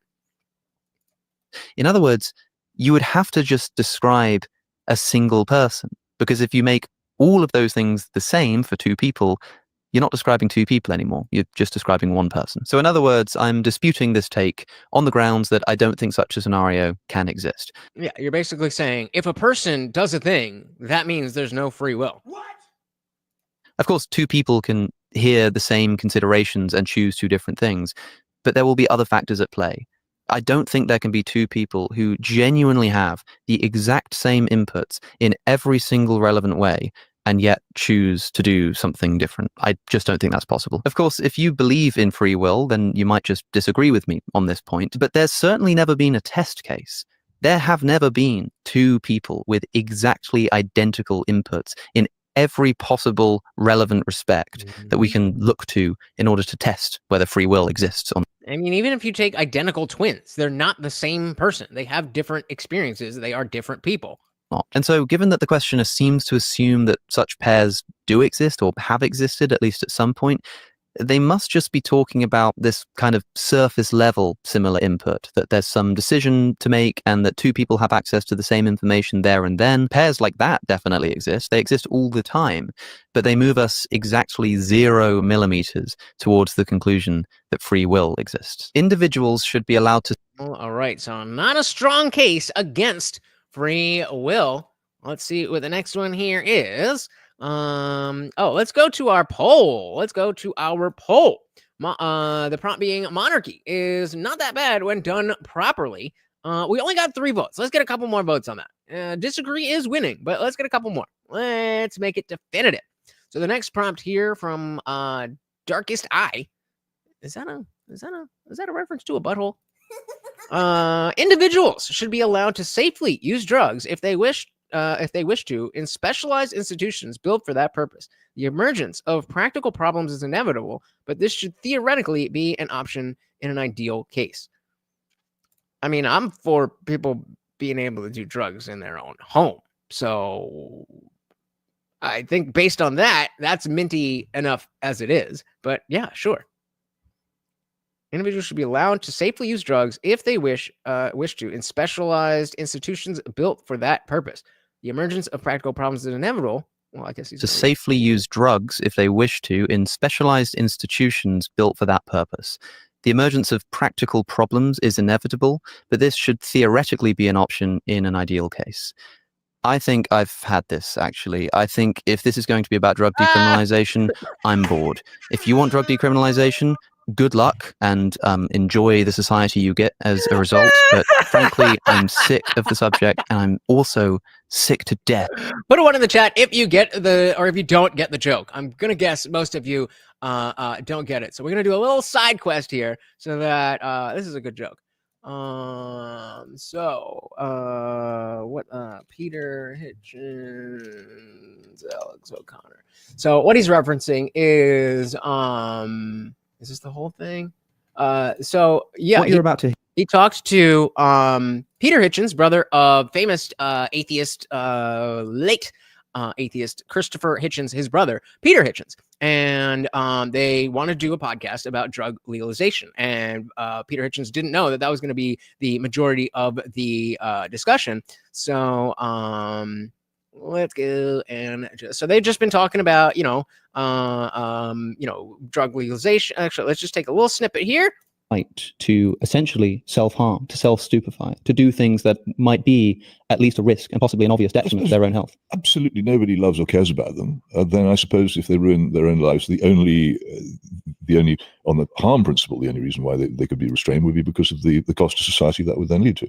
Sure. Which in the case of people who abuse drugs and become mentally ill or otherwise incapacitated is considerable. They can't in many cases maintain themselves anymore, so the taxpayer has to be mugged to pay for their lives. But it seems to me so it's very akin. If you saw the Steven Crowder and Joe Rogan debate about weed, this is in the same vein, but a little bit more high intellect, if you will. That isn't the only reason that you have for wanting these drugs. It isn't the only reason I have strong moral objections to self-stupefaction. I think it's throwing a great gift in the face of the God you gave it to, and it's also throwing an insult in the face of your parents who brought you up to live a decent and healthy life. So deliberately damage yourself and make yourself less likely to be a happy or a successful person. Why would anybody do it? I'm pretty happy as a pothead. So it goes on like that, and then this happens. Where somebody has run over an innocent child whilst under the influence of cannabis. Much worse than that. And you say very carefully, look, I'm not going to say that I know that it's because they were smoking cannabis that these things occur. Because I don't. All I can say is that there's this correlation, and I'm saying, look, what's the most reasonable deduction that we can make? The correlation that we have is the one the Washington Post has discovered, which is that Portugal is a crime-ridden slum in many areas where drug use is high, which I wouldn't recommend to anybody. But then when talking about the fact that Portugal... Again, if you're not familiar, in Portugal, they have legalized, I think, all drugs, but they have, as the commentator in the other video was saying, they have these institutions where you go and they administer it, and you have to go, you have to stay there, but it is legal. So that's what we're talking about. Portugal decriminalizes drugs, and although there is still a big drug problem in Portugal, the drug deaths decrease, and the number is still below the European average. How many times are we going to go around this? But because I know you said, I know that you said a moment ago. Formulate the question you want to ask me. I'll try. When I said a moment ago. So remember, we are now 40 minutes into their discussion. That this might be to do with drugs decriminalization policy. You said I said it might be. You said it might be, but it's just a correlation. It might be to do with global warming. Is that not the same attitude we should take towards cannabis and mental health problems? If similarly all we have is a correlation. No, I think the correlation is stronger. I think the claims that were made for the Portuguese drug policy were unlikely to be causative. I think the suggestion that just possibly somebody who takes a powerful psychotropic drug over a long period of time, over and over again, then becomes mentally ill, and that the two might be connected, it's a bit like saying somebody daily takes a tube full of vegetable matter and lights it and holds it to his lips and sucks smoke down to his lungs repeatedly. Yep, I'll be doing that. And develops problems with his lungs and his cardiovascular system. There might conceivably be a connection between the two. These are correlations where it's sort of not much of a surprise. But to encourage people to take drugs which make them less capable of being active and civil members of society, and which make them more prone to commit crime, and you then go to society in which there is more crime and more what you might call social decay, as described in the Washington Post, and that these things are linked, is different. Yeah, you don't need to encourage drug use here to decriminalize it. In fact, most decriminalization campaigns go hand in hand with something like a re-education. I think I've had this actually. I think if this is going to be about drug decriminalization, I'm bored. If you want drug decriminalization, good luck, and enjoy the society you get as a result. But frankly, I'm sick of the subject, and I'm also sick to death of the people who promote it. So be it.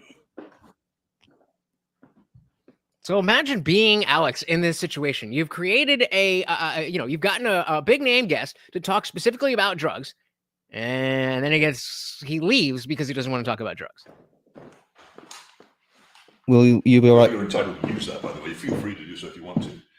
But I think you've had me here on false pretenses. What? If you run this interview, I shall say you had me here on false. I'm sorry. Which false pretenses? Well, that this is going to be an interview about several subjects. It's nothing but drugs. Yeah, I mean, nothing. You're obsessed with drugs. This is the first topic of many. You're obsessed with drugs.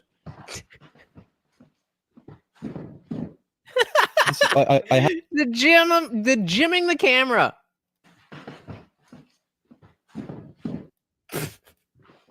I had planned to.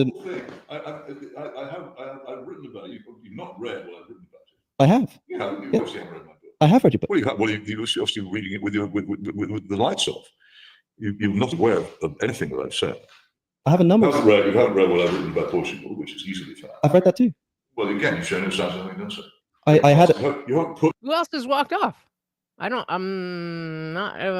trying to think. I don't remember who else has walked off his podcast. Any of the things that I've said in my book about Portugal. It's now. I've been here for an hour, and we've discussed nothing but drugs. Well, I had planned to move on to other subjects. I'm sorry. I don't think you're entitled to run this. If you do run it. So now he's saying that you're on the podcast. The cameras are there. You've agreed to be there. We've recorded. Taken time out of my day, created this list. We've had this discussion, and now he's saying you can't even post this. Like, homie, that's not how copyright works. This is my property. I shall say I didn't that you got me here in false pretenses. I was just interested in your views. I frankly think it's extremely bad manners. Even I so British. Even when they're how dare you, they're still like kind of being polite.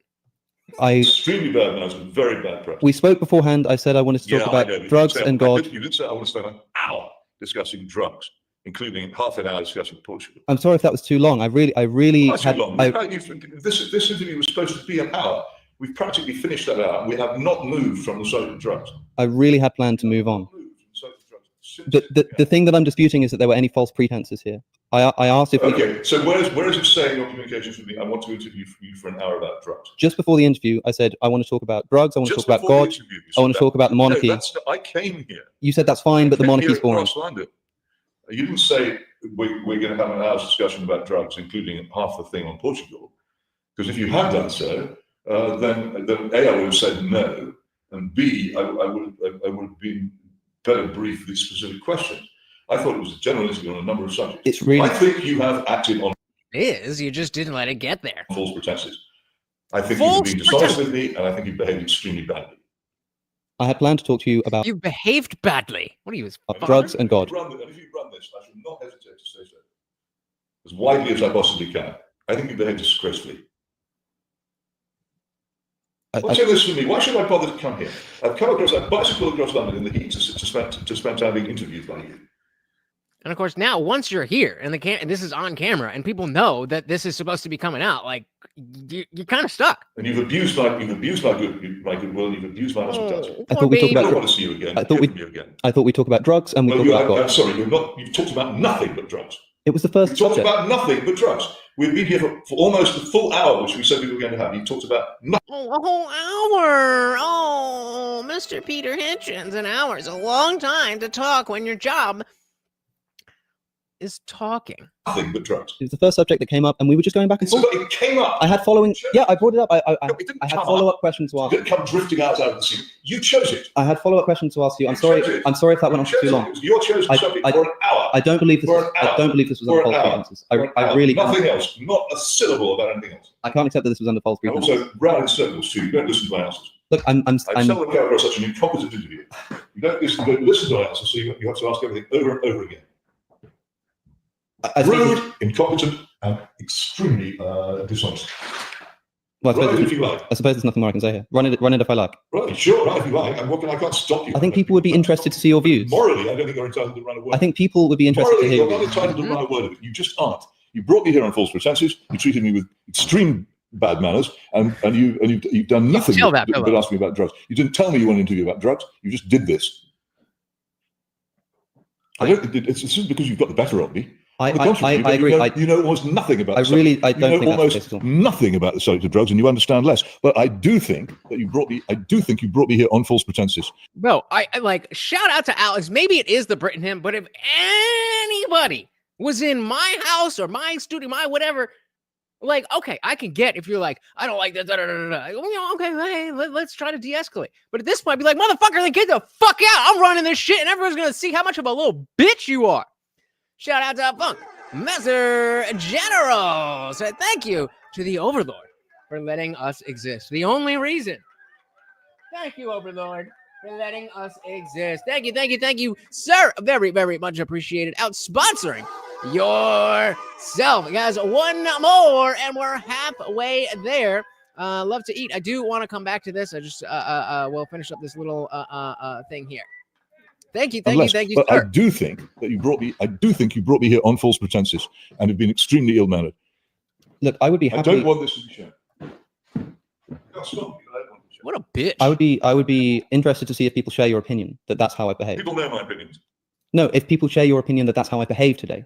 I think if I run this interview, people will not get that. It is my opinion, and it's the opinion on which I'm basing my decision to get up and leave. I think if this goes out, people will not think that that's how I've treated you.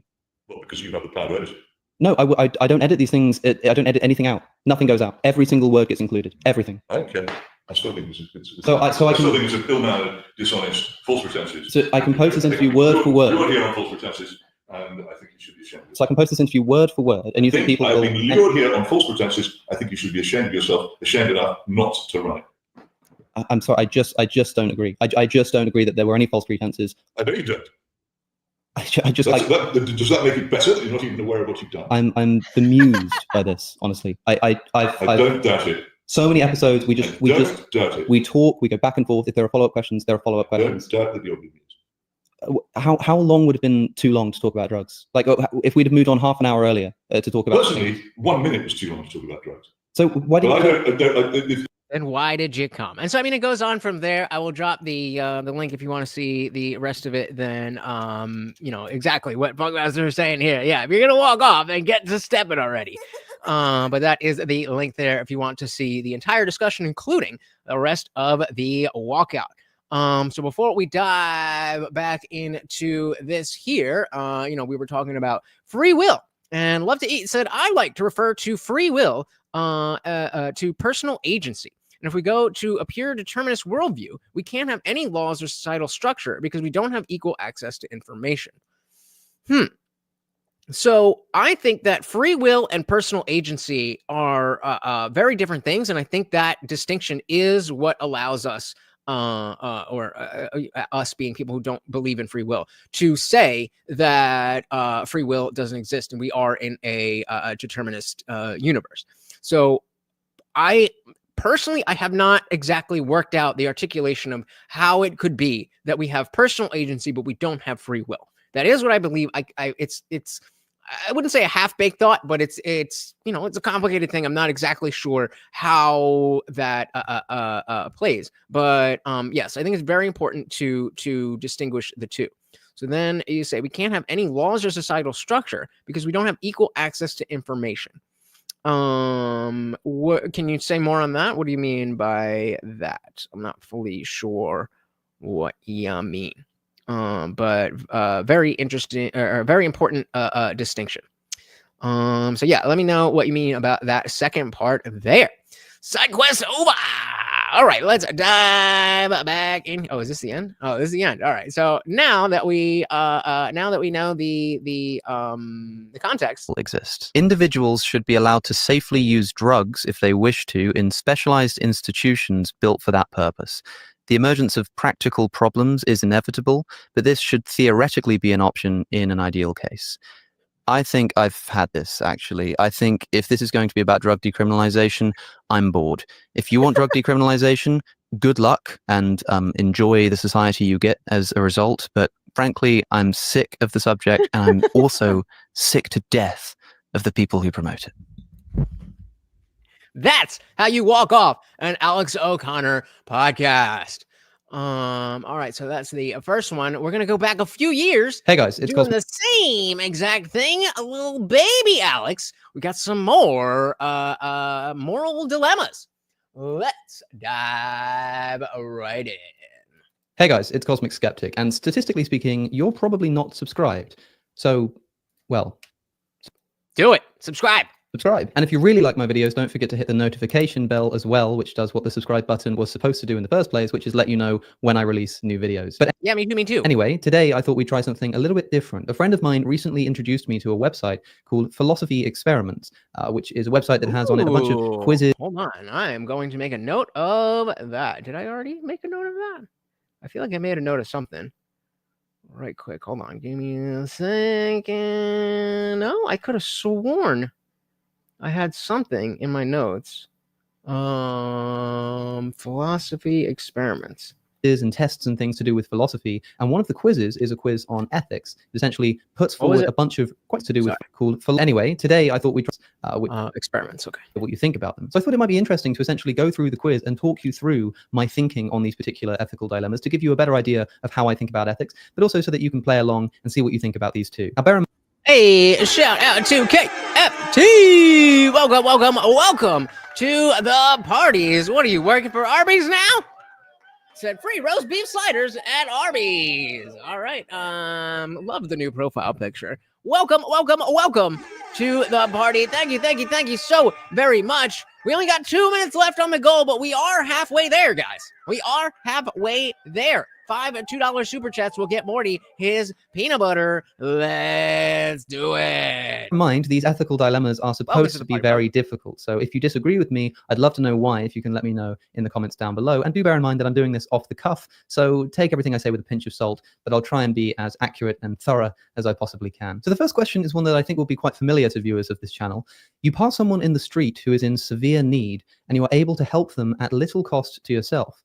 Are you morally obliged to do so? I wish we would keep them on the screen. So before we go there, let's go to our poll. We've now got 5 votes. Let's get one more. To make sure it's not a 50-50 tie. So love to eat was had said that if we in a determinist worldview, we can't have any laws or societal structures because we don't have equal access to information. So I was responding to the second half of Alex's point. But can you explain the difference between free will and personal agency? No, still working on that. But to put it simply, I think free will is the ability to engage your personal agency, meaning make a free choice without that's unencumbered by unencumbered by any physical reasons. And then personal agency is just the ability to make choices. So I'm still working out how those are how those exactly are different, but I do think they are different things. And the free will is more of saying that, if I want to choose a flavor of ice cream and I choose vanilla, that has nothing to do with the fact that my taste buds like vanilla and don't like Rocky Road or chocolate or whatever. Whereas the personal agency is that you can choose the vanilla because nobody's stopping you from choosing the vanilla. So there's something there. And it's been a while. I've been working on it. It's complicated, and I need to talk to somebody who understands it better than I do. But that's the more simple version of it. Isn't free will the same as intuition and or common sense? I would say no.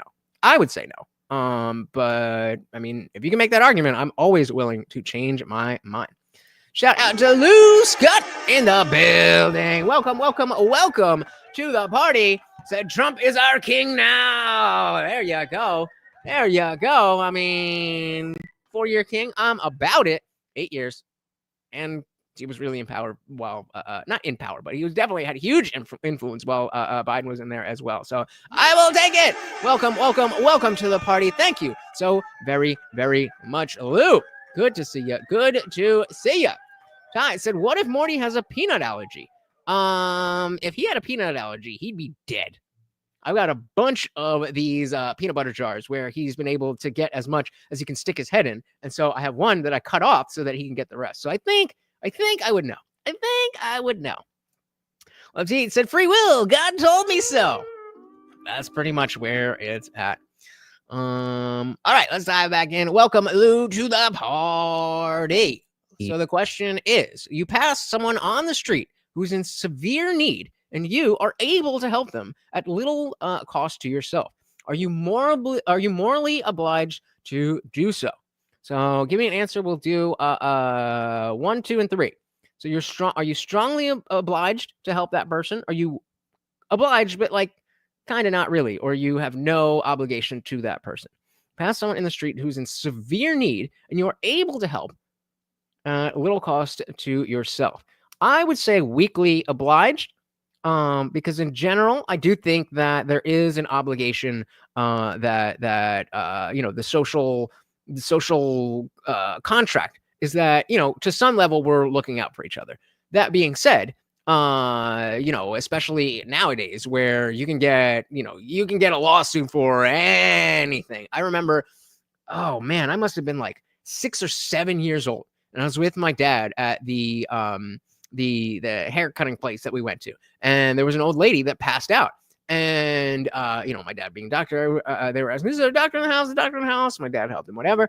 And the owner of the hair cutting place came up and said, thank you so much. I didn't want to get involved in those things. You never know when somebody's going to sue you or anything like that. So I don't think you can say that you're not obliged.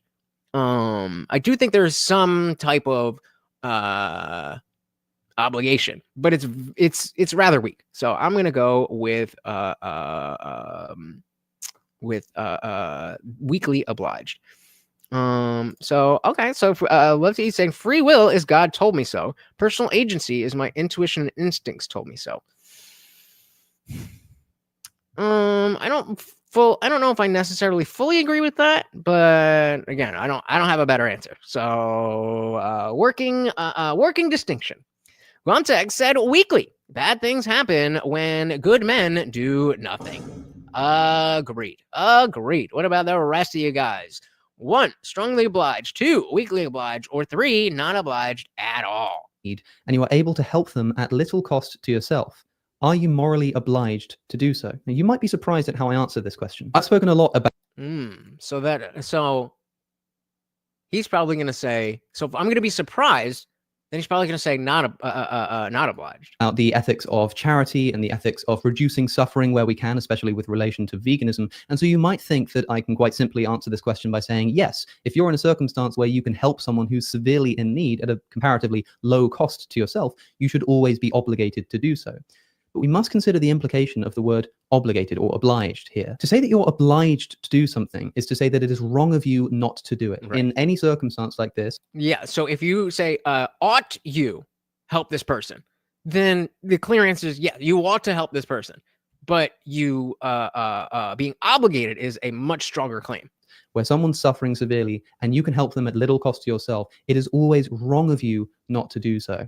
You may think this is true. You might think, of course, it would be wrong of me not to help someone in severe need right in front of me at little cost to myself.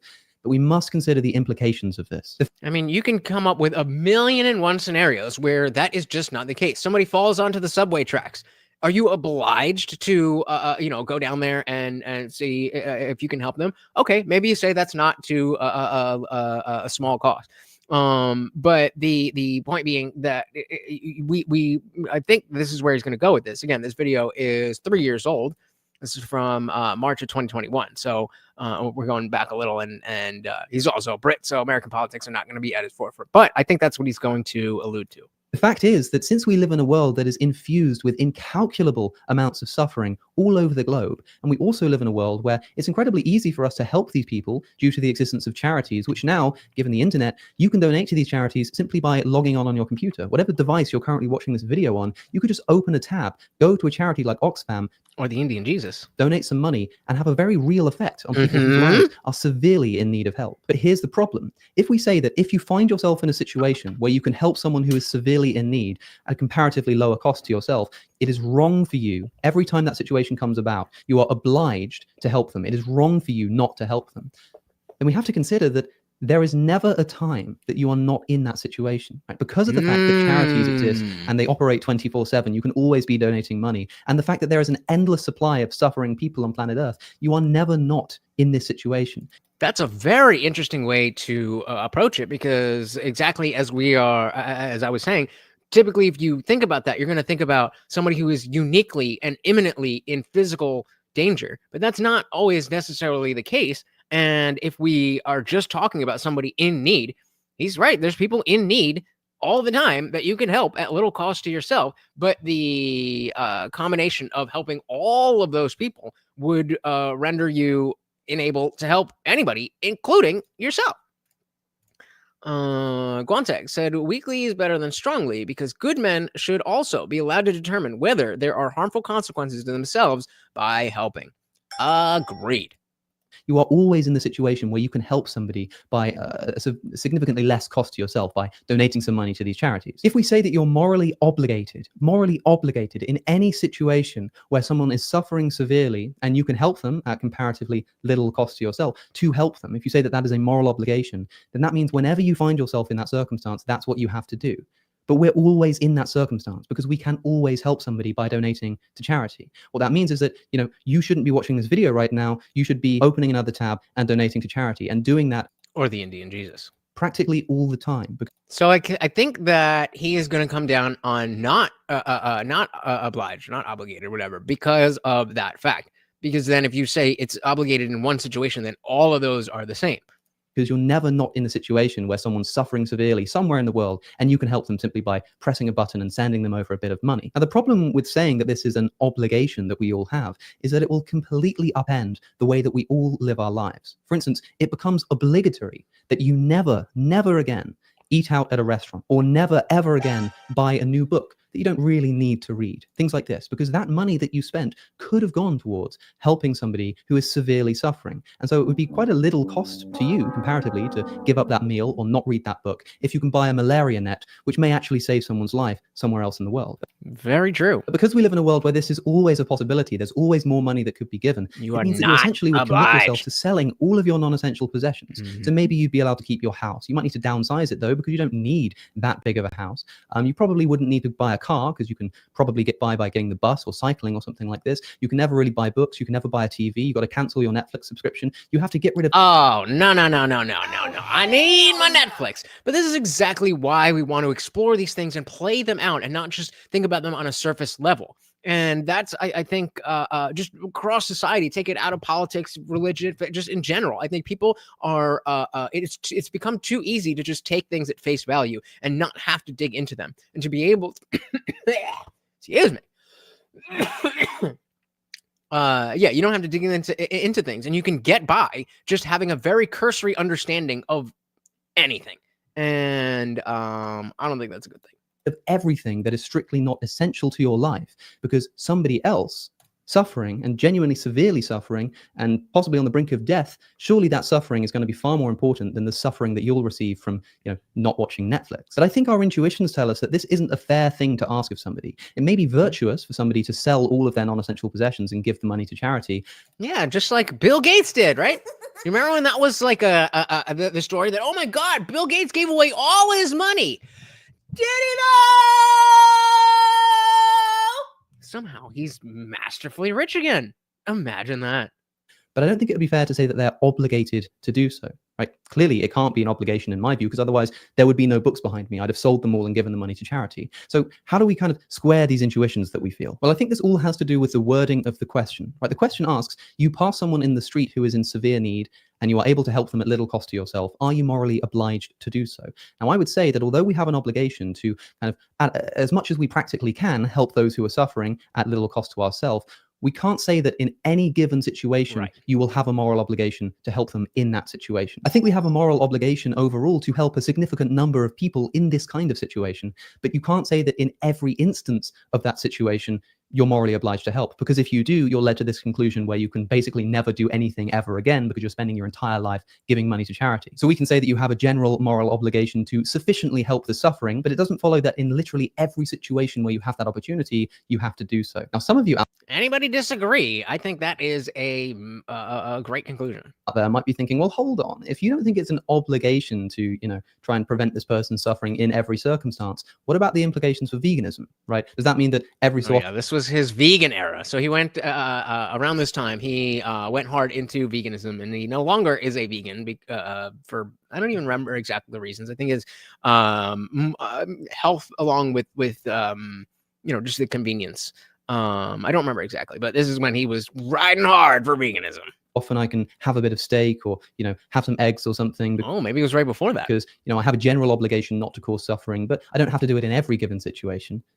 No, these are different. And the difference here is that in one case, you are committing harm, and in the other case, you're allowing harm to continue or to happen. So when you pass someone in the street and they're severely suffering and you can help them, but you don't, you allow them to suffer. You don't cause them to suffer. Yeah. Whereas when you buy an animal product, you are literally the reason why animals will be being killed and tortured and harmed, because by paying for this stuff, you're demanding that it continue. Yeah, but they're yummy.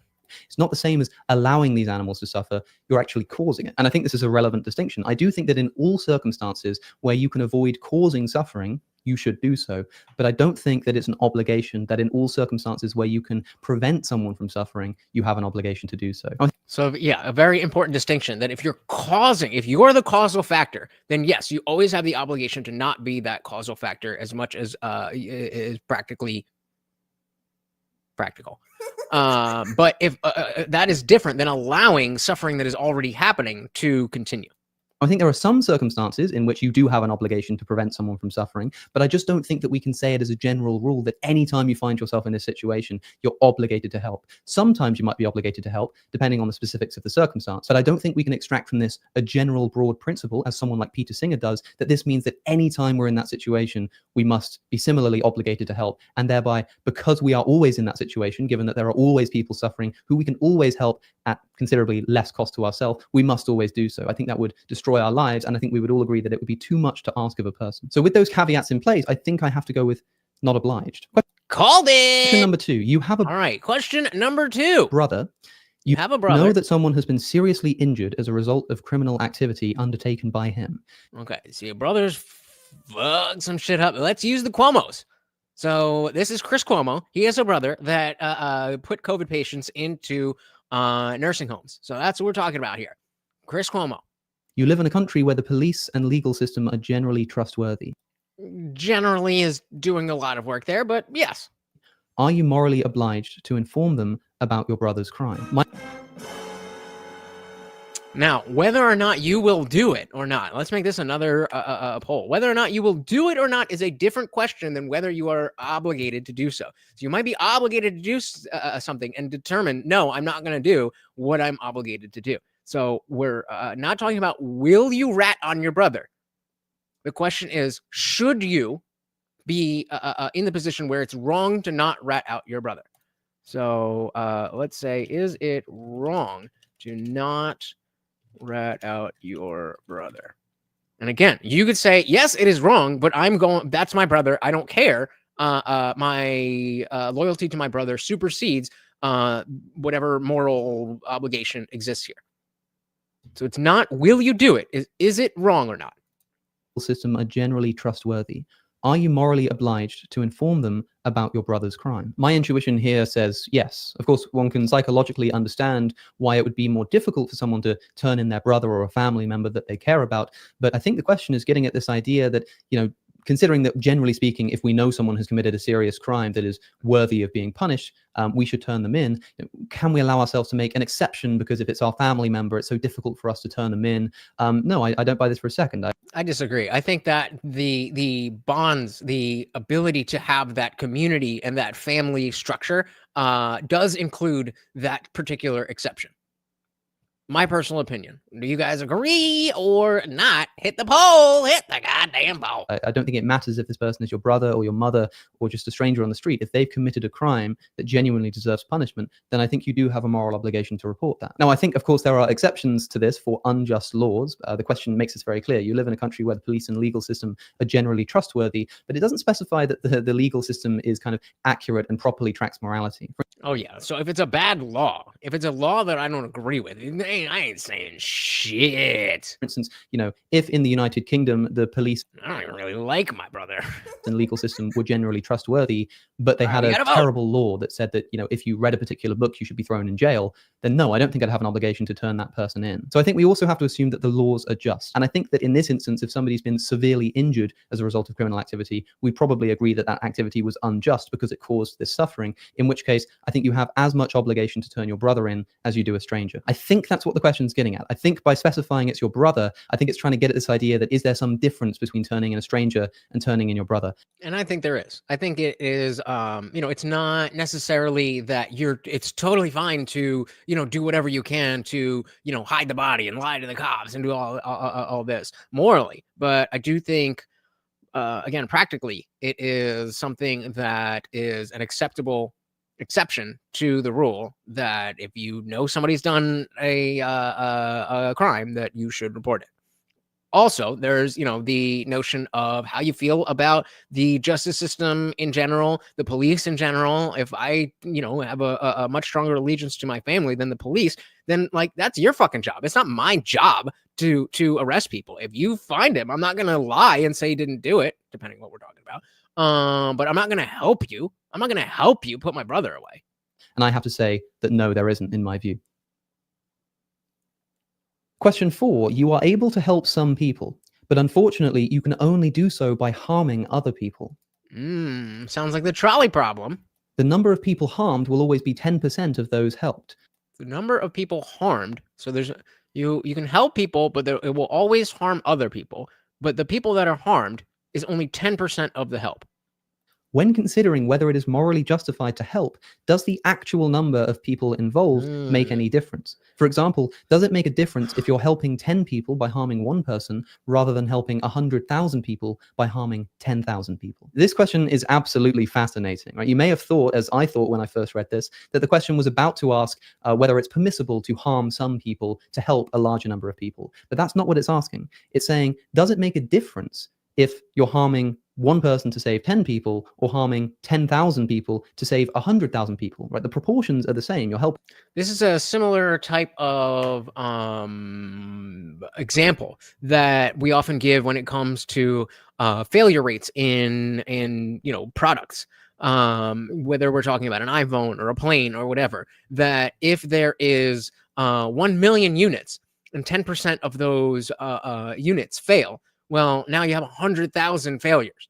But if there's only 100 units and only 10 fail, well, certainly our perception sees that differently. But when it comes to the morality of actual harm, if there's harm coming to people from, let's say that, you have if you bring it back to planes, then, it's not just your iPhone doesn't work, it's the plane fucking crashes. So is it okay to have flights that 10% of no, that's not even the question. So if we know that 10% of all airplanes will crash, does that mean we should limit the number of flights to limit the number of crashes? And my instinct says no, but I'm not sure why. Let's see what he's got to say.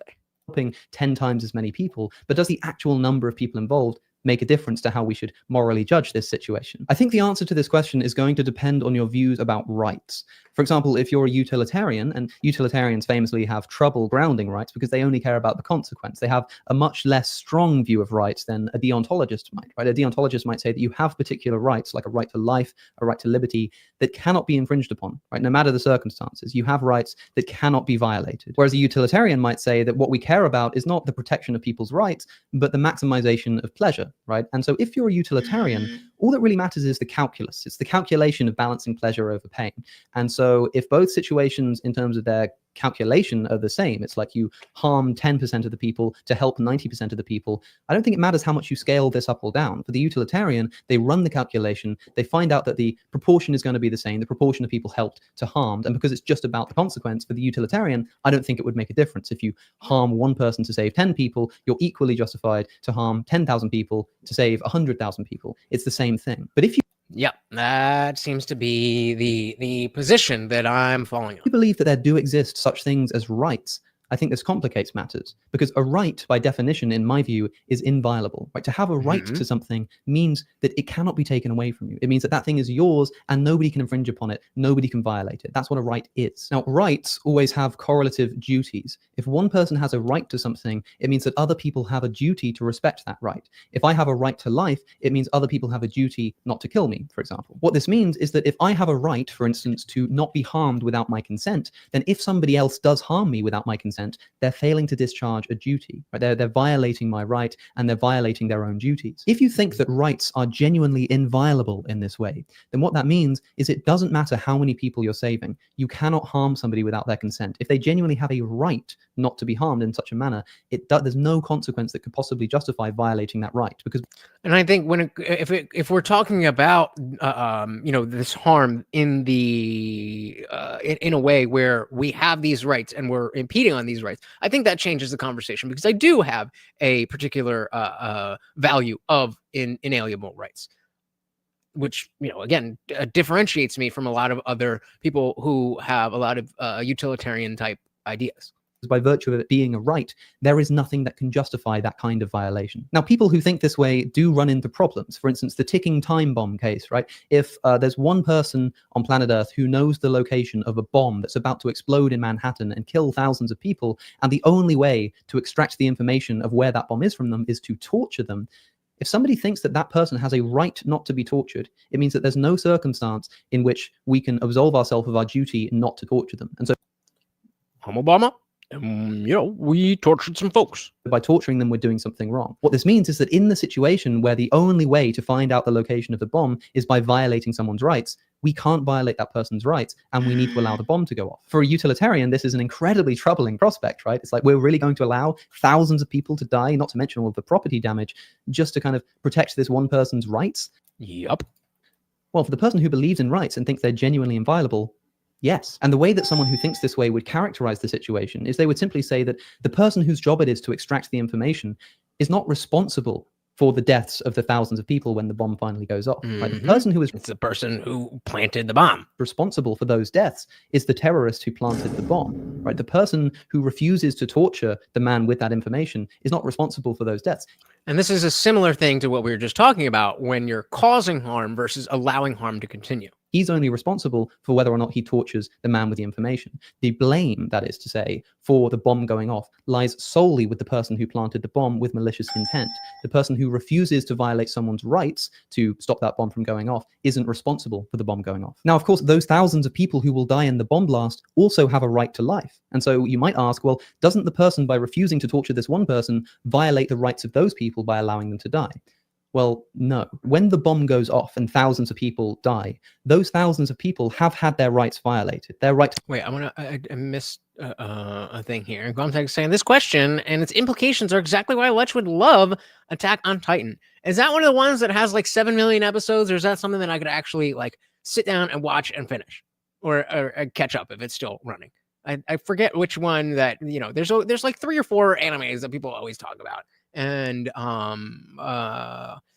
like One Piece and like the ones, some of them have like 7 million episodes. I don't have the time in my entire life to get into that. But speaking of animated stuffs, not anime, but from AMC right now on Netflix. There's a show called Pantheon that is fucking dope. I don't want to spoil anything, but it's an animated show, but it's American. It's about this. So let's see what I want to say. It's about this girl who her dad died, and then she starts getting messages from someone who is claiming to be her dad, and it goes into like uploaded intelligence and stuff. And it's really cool because it starts as a very small thing, and then very quickly, with it's 2 seasons of 8 episodes, very quickly it just expands into this huge world and universe. And it's really cool, really well done. I've only seen the first season, but look into the next one. Stay the fuck away from One Piece. Well, Hassan said that the Houthis are doing exactly what Luffy did from One Piece, right? I mean, why would I want to stay away from that? But yeah, Pantheon, check it out. All right, so yeah, choosing to torture this one person violate the rights of those people by allowing them to die? Well, no. When the bomb goes off and thousands of people die, those thousands of people have had their rights violated. Right. Their right to life has been violated. By the bomber. But who's it been violated by? Okay. It's been violated by the terrorist who planted the bomb. Bingo. The person who refuses to torture the man with the information may have allowed those rights to be violated by the terrorists, but he does not himself violate those rights. He simply allows the situation to obtain in how many episodes? What are we talking about here? Which somebody else violates their right by setting off that bomb. But by allowing that situation to obtain, he has not himself violated those rights. So although we may think that from a neutral perspective, so to speak, the situation in which the bomb goes off and... I'm going to end this poll. By the time new people come in, they're not going to know what we're talking about. Thousands of people die. Good job hitting the poll! Is much worse than the situation in which a single person is Wonder tortured. why Lutch doesn't do more philosophy videos. And if rights exist and cannot be violated ethically in any circumstance, then the person who is tasked with getting the information from the man who knows where the bomb is, and the only way they can do that is by violating his right not to be tortured, they cannot torture that man. Now, okay, let me link this back to the question at hand. What I'm trying to get across is that in such a situation where, thousands of people are going to die if I don't torture this one individual, if we believe in rights and we believe that rights are inviolable, we would say that it's wrong for me to violate that person's rights regardless of the circumstances. Right? It doesn't matter if a bomb's about to go off or a bomb's not about to go off or thousands of people are going to die or one person's going to die, whatever. That's irrelevant because rights mean that they cannot be violated. I'm going to need a hard sell. Oh, I'm so mad. There is a TikTok channel where the guy's like, if your best friend is a salesman, and they have different situations, and the last one I remember was the two guys or the salesman guy is like, yo, we going to the gym today? And the friend's like, oh, I don't really want to go. He's like, so what I'm hearing you say is that this is, and just go, I wanted to send it to you, but they wouldn't let me save the video, and you don't fucking have TikTok, so you go without. No TikTok for you. People are going to die or one person's going to die, whatever. That's irrelevant because rights mean that they cannot be violated. So it doesn't matter what the consequence is. What matters is if I violate someone's rights in any circumstance, I've done something wrong. Now, presumably, it's worse for me to violate 2 people's rights than to violate 1 person's right. And this is where I think we can get some clarity on this question. Because if this rights-based perspective really does take no account of the consequence of violating or respecting people's rights, it just says that whatever the circumstance, you need to respect this person's rights because that's what a right is, then presumably the more people's rights are violated, the worse the situation. So in the question, we're asked about the difference between harming 1 person and thereby probably violating some kind of right that they have to help 10 people and violating 10,000 people's rights to help 100,000 people. Now, in the second case, the number of people helped has increased. But on this rights-based perspective, we're not taking account of the consequence. Right. We're just taking account of our obligation not to violate the rights of innocent people. Right. So if we're helping 1 person and if we're helping 1 person and we're helping 10 people and 1 person gets harmed, then that's 1 person's rights being trampled on. If we help 1,000 people and now we have 100 people whose rights are trampled on, that is worse. Mine changed. So what we essentially have is the difference between violating 1 person's right and violating 10,000 people's rights. And clearly the situation in which we violate 10,000 people's rights is much worse. So, yep.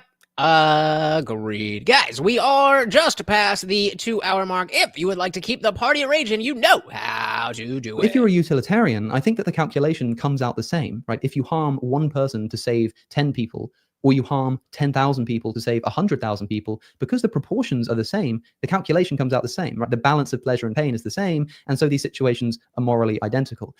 And so you can see how it's very easy for my haters to come in and be like, oh, you're just a utilitarian, you're just a consequentialist, you don't have anything, it doesn't really matter. But as we dig into these things, like, yes, at the very core, in the broadest sense, I may be a consequentialist, but there is a lot more to it. And it's not just as simple as checking a box. I'm this or I'm that. It's a matter of taking different philosophies, different ideas, and mixing them to understand the world in the way that you see it. It's not about just having the right answer. It's about what you think is true and correct.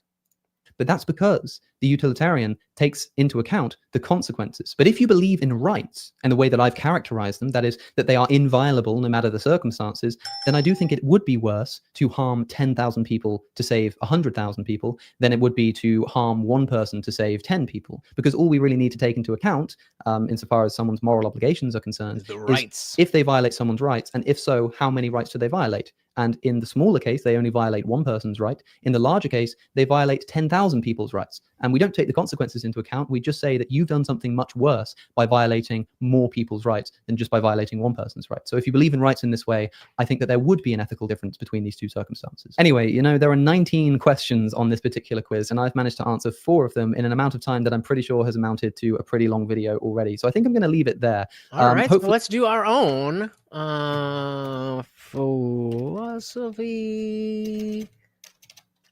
What was it? Experiments.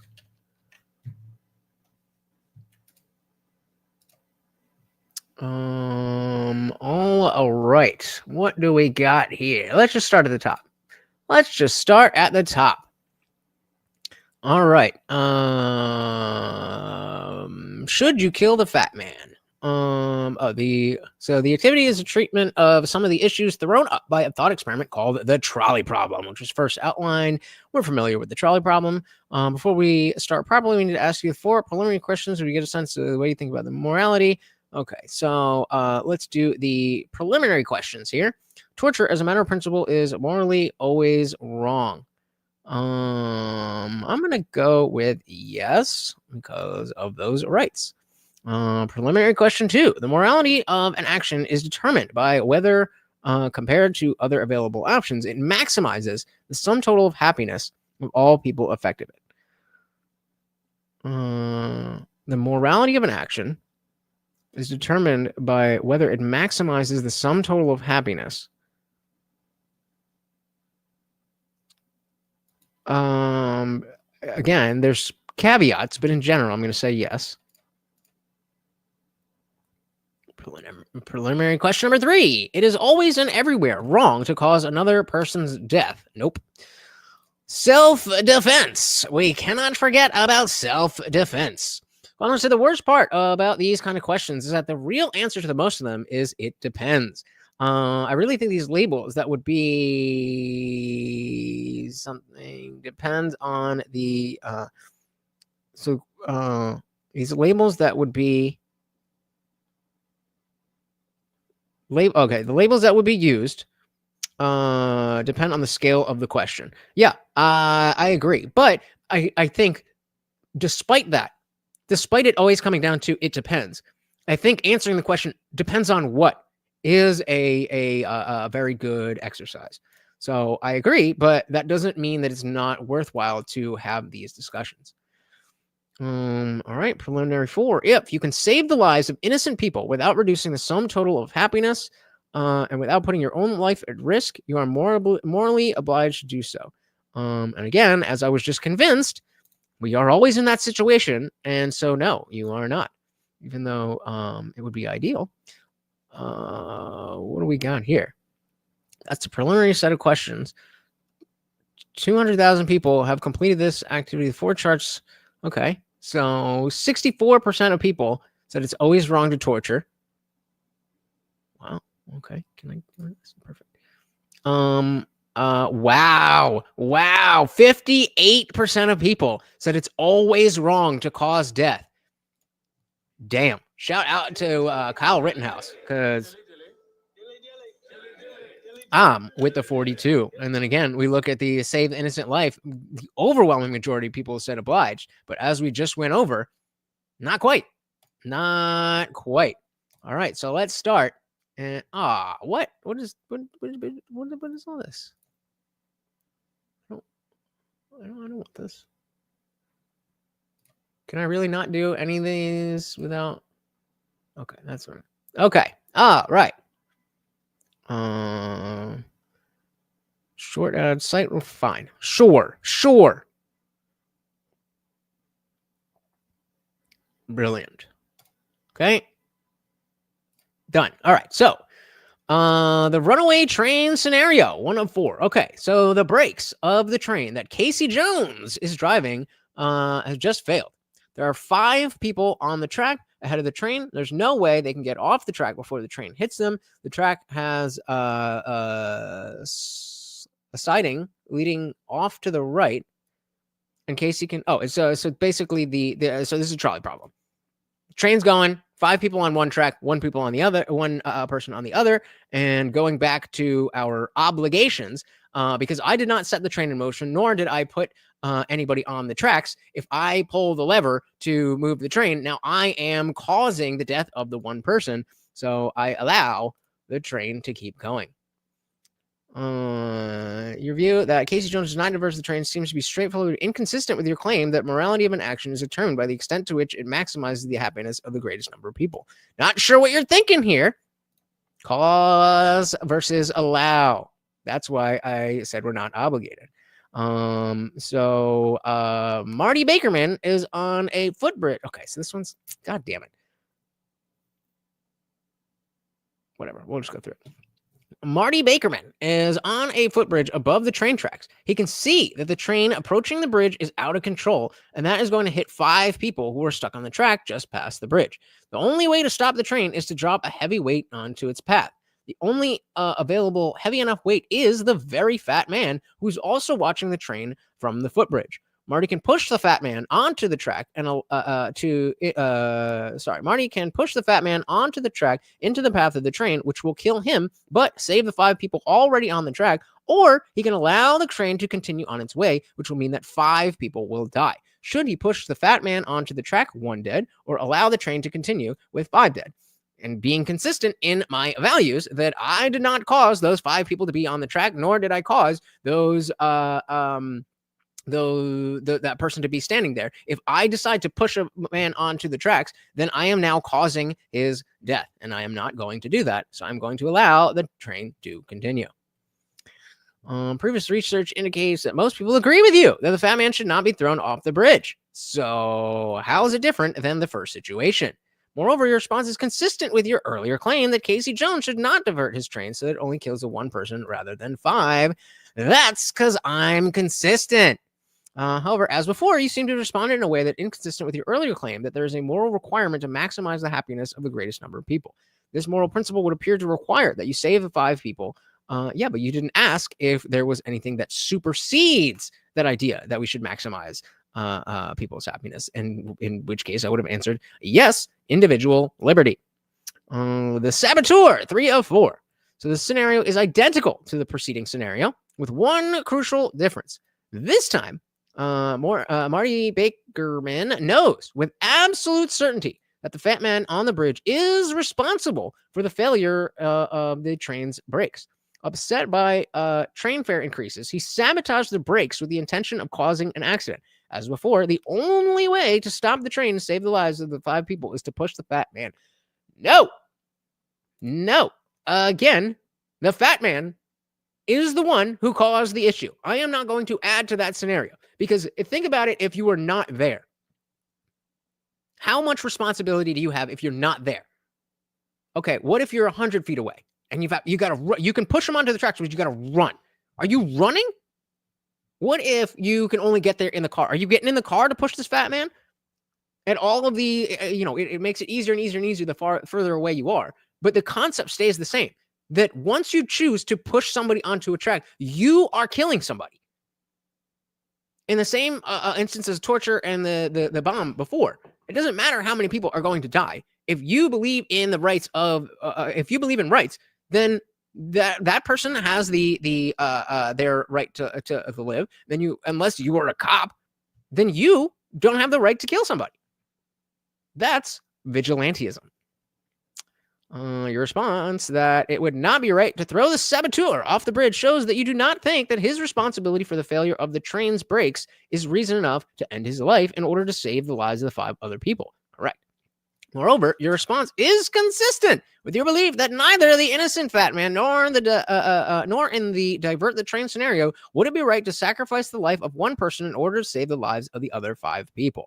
And I'm imagining that one of these is going to be the doctor situation where you're a doctor and you have one healthy patient and you have 5 patients that each need 1 organ transfer. Do you kill the healthy person to help the 5? Of course not. Casey Jones was high on cocaine. That's a shout out to, who is it? Oh, Casey Jones. That's good band. Good name. Good shout out to TMNT, but I'm going to take the band Casey Jones after over that. Where are we? However, given your earlier claim that there's a moral requirement to maximize happiness, they keep going back to this, but they never ask me if that is the highest priority. So they're saying it's going to be interesting to see whether your ideas about moral importance of happiness are a factor in how you view the scenario below. All right, 4 out of 4. So the fat man, having avoided being thrown in front of the runaway train, has been arrested and is now in police custody. He states that he has hidden a nuclear device in a major urban center, which has been primed to explode in 24 hours' time. So this is going to be the exact same thing that we just went through, where, the bomb will explode, it'll kill 1 million people, bomb disposal experts get before it could be defused. Fat man cannot be tricked into revealing the location of the bomb, nor is it possible to appeal to his better nature, nor is it possible to persuade him that he was wrong to plant the bomb in the first place. If the fat man is tortured, then it's estimated there's a 75% chance that he will give up the bomb's location. Fat man does not reveal the location, the bomb will explode with 1 million people will die. There's no other way of finding out where the bomb is located. Should the fat man be tortured in the hope that he will reveal the nuclear device? No. Your response that the fat man should not be tortured is consistent with your earlier claim that torture is always wrong. Yeah.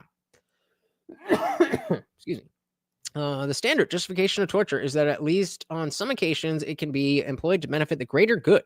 However, in none of your previous responses have you thought it right to end the life of one person in order to save the lives of some other greater number of people, which suggests that you do not think that morality is simply a matter of calculating benefits. I never said that it was. You're the one that asked me the question if we should be maximizing human happiness. And yes, we should, but not at the cost of human rights. This might explain your blanket opposition to torture. However, there is a complication here. Notwithstanding your previous responses, you did claim right at the start of this activity that the morality of an action is determined by the extent to which it maximizes the happiness to the greatest number of people. Right. Given that personal rights are in place. This is still your view, and then it's a little strange. Do you not think torture is ever justified? Not even in a situation where, by employing it, one might be able to save all those people's lives, who otherwise would be lost in a nuclear explosion. It's not strange at all. It's not strange at all. Personal liberty. Okay, so about me. I just want a few answers. Blah blah blah. So I am. Oh, there's only 2 options. Oh my god. Yes. Let's see what it's got to say. 74% consistency score, but that doesn't include the caveat that I've always given before I heard it from Alex about personal liberty. So I'm going to give myself an 85. The first thing to notice, your consistency score is, they only gave me 33? Yo! How am I consistent on all 4 answers, yet my consistency score is a 33? Get the fuck out of my face with this shit. Oh, my God. This is less than the average score for this test, where 74 is higher. So that's a problem with your fucking test. It's often thought to be a good thing if one's moral choices are governed by a small number of consistently applied moral principles, which I just demonstrated they are. If this is not the case, then there's the worry that moral choices are essentially arbitrary. just a matter of intuition or making it up as you go along. Suppose, for example, you think it is justified to divert the train in the first scenario simply because it is the best way to maximize human happiness, but you do not think this justification applies in the case of the fat man on the bridge. The problem here is that unless you are able to identify morally relevant differences in the between the two scenarios, then it isn't clear what the role of the justification plays in the first place. Except it is personal liberty, cause versus allow. Put simply, it seems that the justification is neither necessary nor sufficient for moral judgment that it is right to divert the train. In light of your somewhat disappointing performance in this test, you might want to spend some time examining how you think about your morality. However, before you embark on this task, we suggest you check out the next page of analysis. No, I'm not doing that. No. So, okay. So what do we got? No, okay. So in the first question, most people said, yeah, kill the one person to save the one. So now you've arrived on a situation where you have nothing to do with, and you're going to cause somebody to die. Not me. Fat man off the bridge. Oh, now a lot of people are like, I'm not going to cause somebody to die directly. I'm just going to cause them to die by pulling a lever. Then people will still then say, oh, well, okay, I will kill somebody if they were the one who cut the brakes. And then even more people are willing to torture the man, which I think makes sense. But sad. It's because he's fat. A piece of bigotry. 3 years ago, just before Should You Kill the Fat Man went live, we mentioned its existence on a professional philosophy mailing list in the hopes of getting some useful feedback. And among the responses was this little missive. I have to say that I find this experiment offensive and always have. There's absolutely no reason that the logical experiment of blah, blah, blah, blah, blah. It's transphobic, fatphobic, blah, blah, blah, blah, blah. Interesting. So we can definitely, I think this is a little bit more interactive than the way that, just responding to Alex. I think this might be better with somebody else where we could have a discussion, but I think we're going to come back to this. I do want to bring back philosophy stuff. It's clearly it's not the most popular thing, but I do think it's important. So I think we definitely should come back to it. And someone like Guamtech would be a great person to have here to bounce ideas off. He says, you think people would generally react the same way you are to the parent score test? I mean, my test would be accurate. I wouldn't roll out the test until if you say that, yes, we should be maximizing happiness, that means that over all else, we should be maximizing happiness. If you know me at all, clearly, that's hedonism, and I don't subscribe to that. So, no, my test would be better. Just saying. If you haven't seen my video on the parent score, definitely go check that out. But yeah, this has been another interesting Philosophy Friday. If you guys like it, definitely let me know. Hit the like button. Leave a comment afterwards. I'm always trying to find different stuff other than just, oh, this happened in politics that we can talk about. And it's difficult. I don't know you guys like that. So let me know. And yeah, comments after the fact are a huge help as well. Let's give a big shout out to all of our donations. Thank you so very, very much. We did get past the halfway mark. We did not get Morty his peanut butter.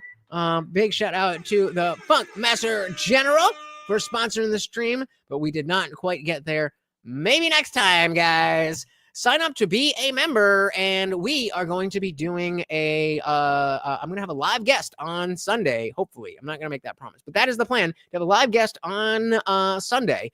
And you can see what we're talking about when we are there, but it's going to be a members only stream. So make sure you sign up as a member. I will drop the link one more time. Again, it is absolutely free to join the Discord. That is linked pinned to the top of the chat. So come on and hang out with us. But if you would like the full access, including the after party where we are headed right now, make sure you sign up as a member. It's only $2.99 a month, guys. That is 12 after parties at the very least. and the members only streams, and we've been, watching Severance and a bunch of other stuff in there as well. It is a good time. Come and join us, guys. Thank you so very, very much for hanging out. It is a Friday night. You could be doing anything in the world, yet you are here, and I appreciate that so very, very much. Oh, look what we got right at the last minute. Taka with the $5 make you holler. Thank you so very, very much.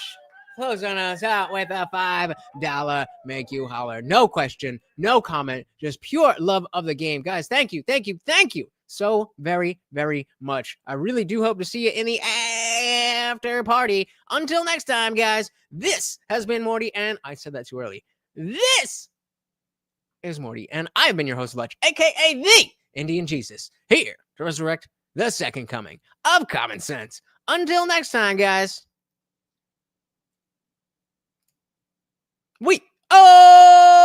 Actually, no, I was going to do it that way, but until next time, guys, we are out of here. Peace.